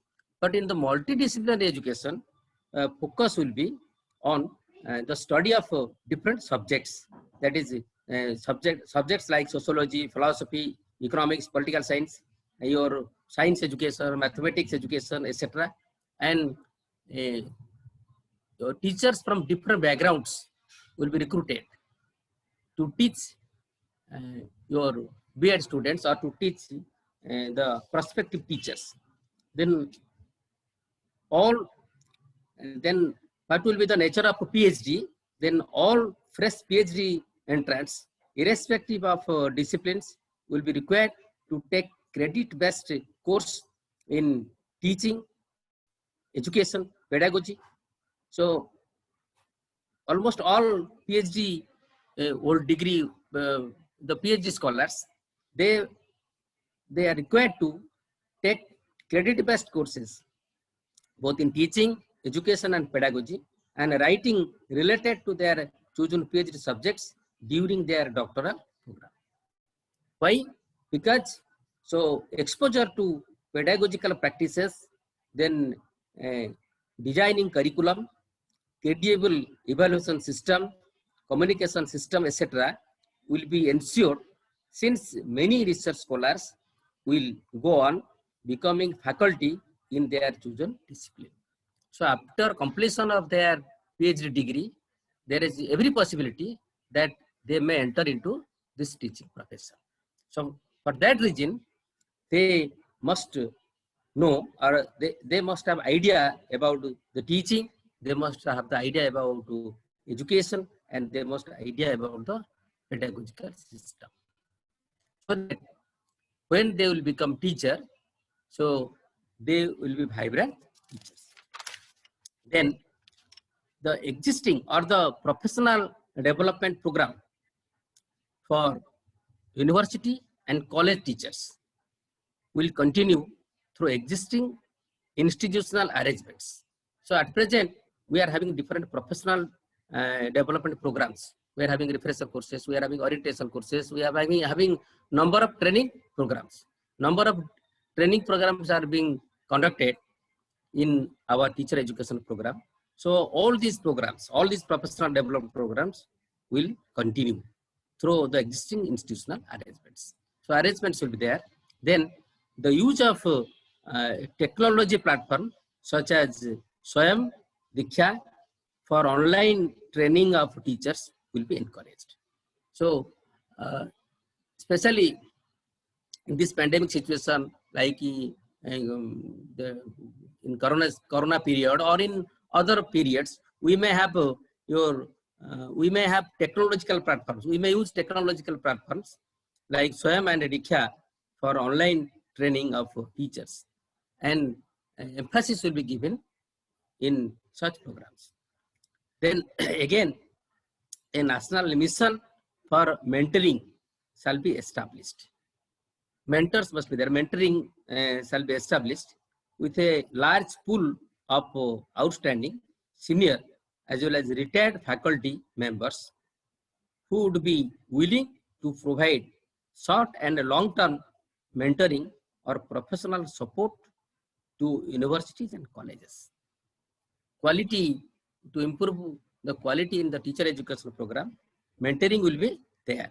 Mentoring by the senior faculty members or the retired faculty members, and they must be willing to provide short-term and long-term mentoring or professional support to university and college teachers, so that our teacher education program will improve.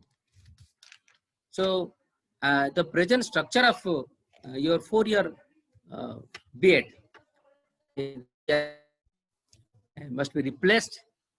The present structure of 2-year B.Ed is to be replaced by 4-year integrated B.Ed program, and the duration will be 4 years after the completion of your higher secondary stage. At present, we are having a 2-year B.Ed, and in the new policy suggested or recommended that we must have 4-year integrated B.Ed in a multidisciplinary institution.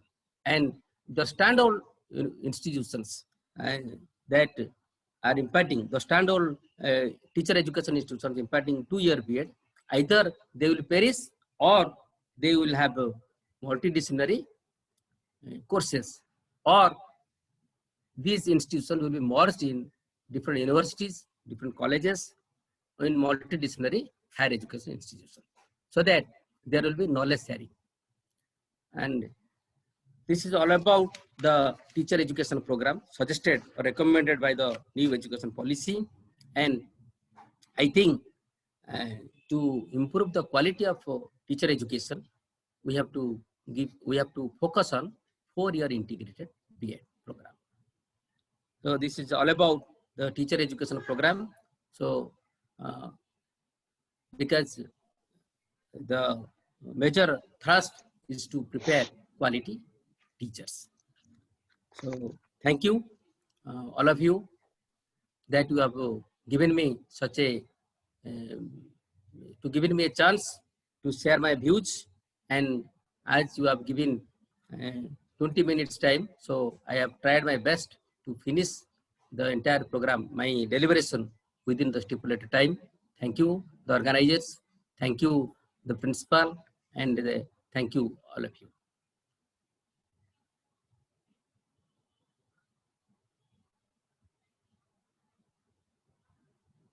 Thank you, madam.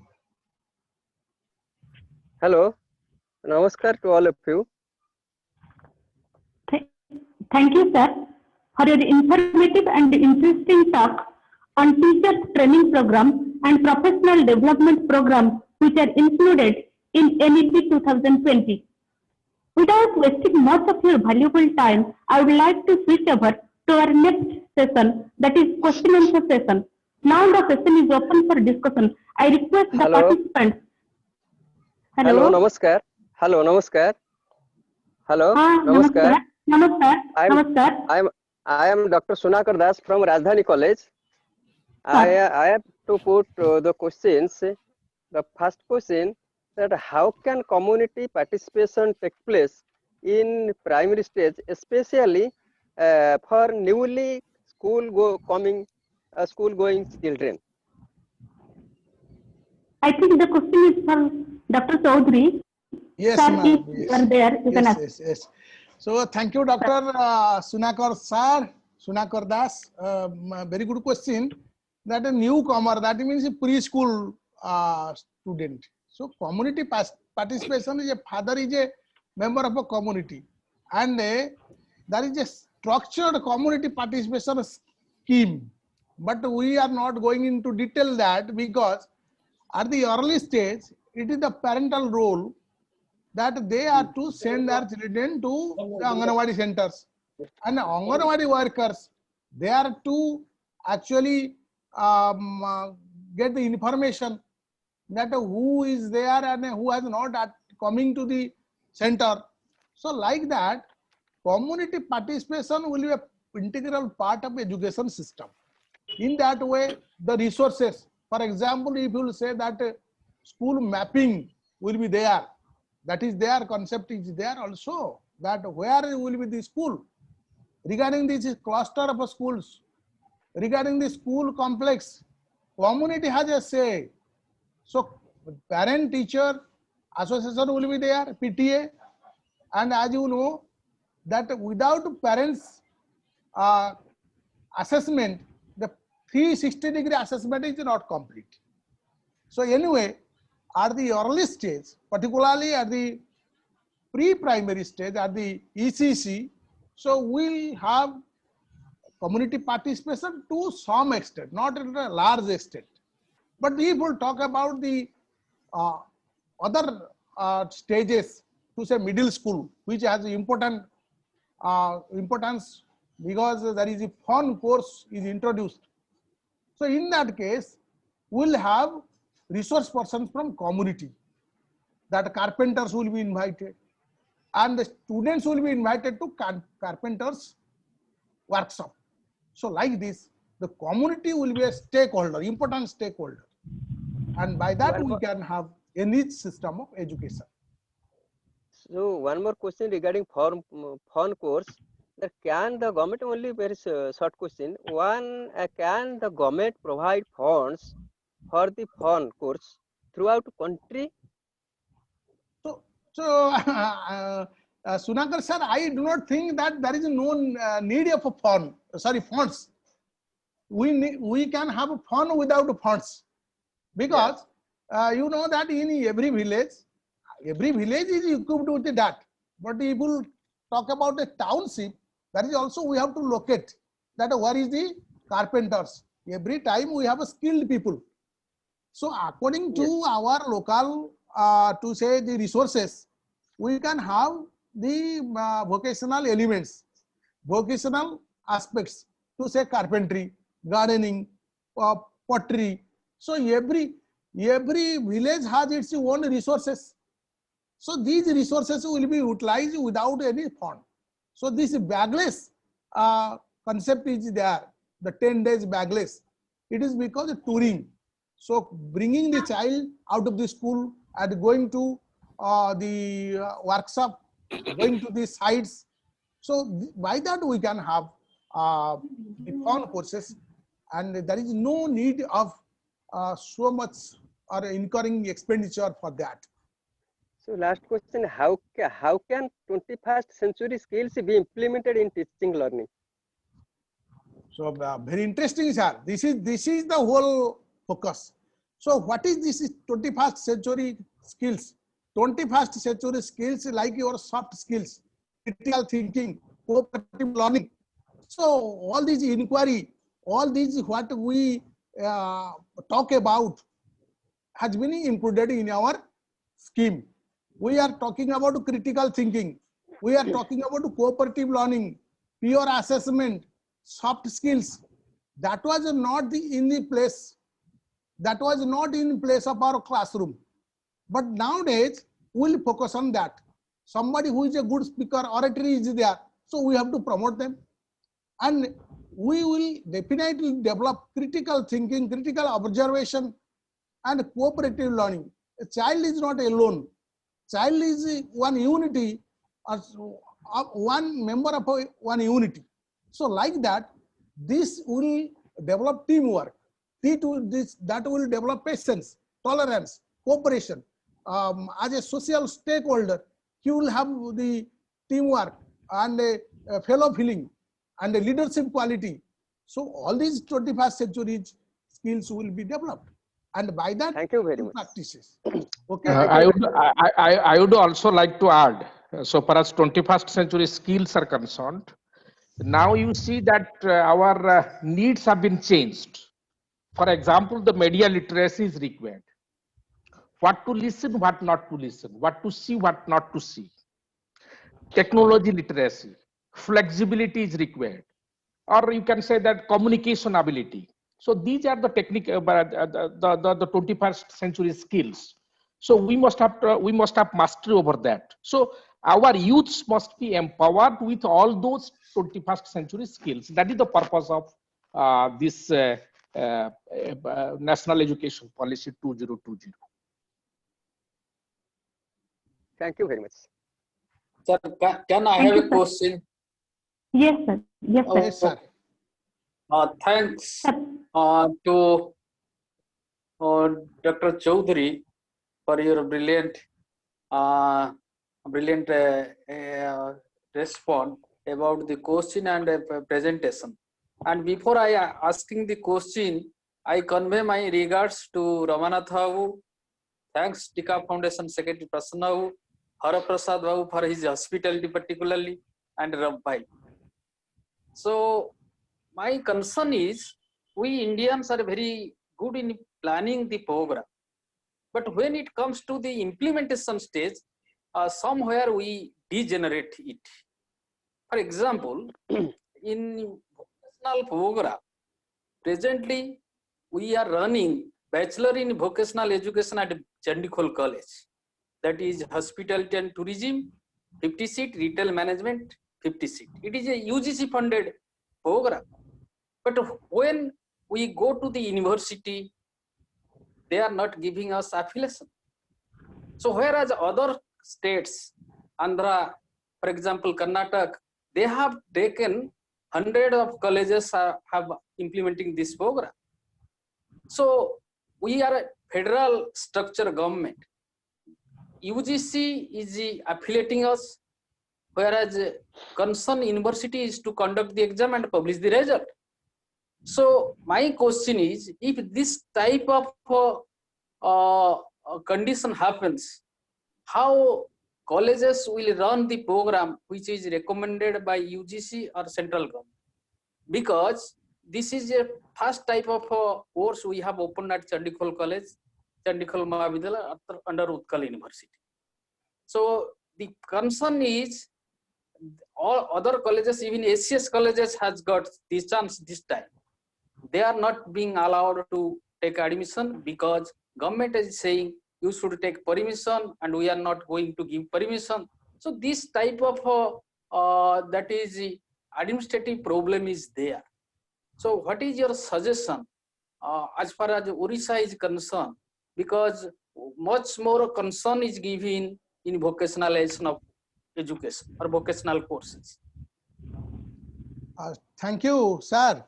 Thank you very much for participating and appreciating, and particularly after my observation, Harababu will obviously say about the system in West Bengal, as I am a part of the system where you are serving. So practically, the policy framework and the implementation aspect are two things, and particularly very important and the key factor is implementation. We say something and there is certain administrative bottlenecks that we do admit. But the thing is that your course to some extent I had to Chandikhol College, and we have seen that how very beautifully you have managed that course, and Chandikhol College has this rare vocational course. Thank you. But Thank the you. thing is that we belong to one state where there is the Utkal University is to affiliate. So affiliation, even if UGC affiliates, but the state government has its own say and the university has its own say. So it will take some time, but I think that the time will be the great measure to solve the problem. I think perhaps because you say that we come to Sir. The thing is that UGC chairman has written to the all VCs a DO letter. This is a UGC program courses. Please affiliate all these programs. But they are saying many things which cannot be possible by us. So by this, what happens? This time, 2-3 colleges they have applied BVOC, but they are not taking students. They are not admitting. They are not taking students for admission because of this bottleneck. So my point is, so how state will develop? Only we are saying about vocational education. Yes, sir. Obviously. Okay, so thank you. If we talk about that 3-year integrated B.Ed M.Ed course, was a meeting also that how those who are enrolled in B.Ed M.Ed program, they are banned. They cannot apply for teachership. They will not be offered a job. Right. So that is also one problem, one issue. This is a national issue. So NCRT and NCT, they have already set one committee. As you know, that certainly that will be notified at the state government also. ACRT was holding a committee. There are certain issues will be there, but are the larger vision, larger forum, we can look at a new change will come, obviously, sir. So I hope, I am very much hopeful that the 21st century will commence with new changes, and this sorts of attitude will change and will be more dynamic, will be more adaptive to new changes, new things, and will be happy to incorporate all these vocational elements so that our youth, our young, they can be the bright, they can have their bright future. So if Hari Babu can share something about the West Bengal aspects. Yes, the university must have to give the affiliation because the university has already given. The reason must be known to the university, so I can't comment on that. Okay. Okay, thank you, sir. Both Harababu and Dr. Chaudhary. Thank you, sir. Thank you once again for your generosity to attend the queries of our participants. Thank you, sir, all the participants of this session. Now, I request Mr. S.K. Das, Organizing Secretary of this webinar, HOD of Education, HOD, Department of Education, SUBHADRA MAHTAB College, to propose the vote of thanks. Sudhir, sir. Esteemed Principal, sir.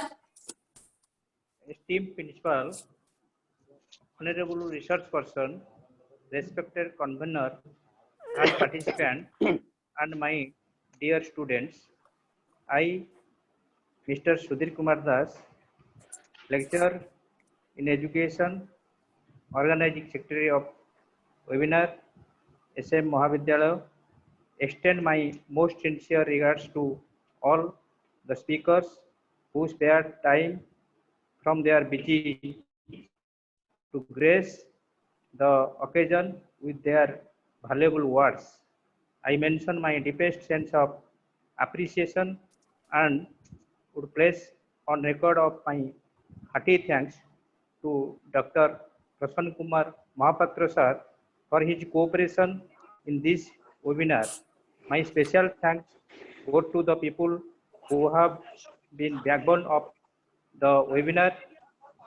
A big thank also goes to our technical team for their assistance in conducting the webinar uninterrupted. Thank you all once again. Thank you. Now request our principal to announce the closure of the webinar. Sir. Thank you.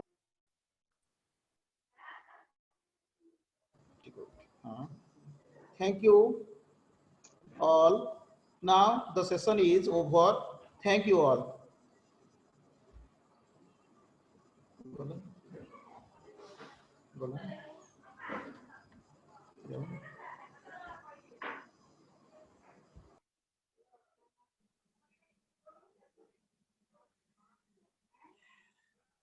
Thanks to all of you.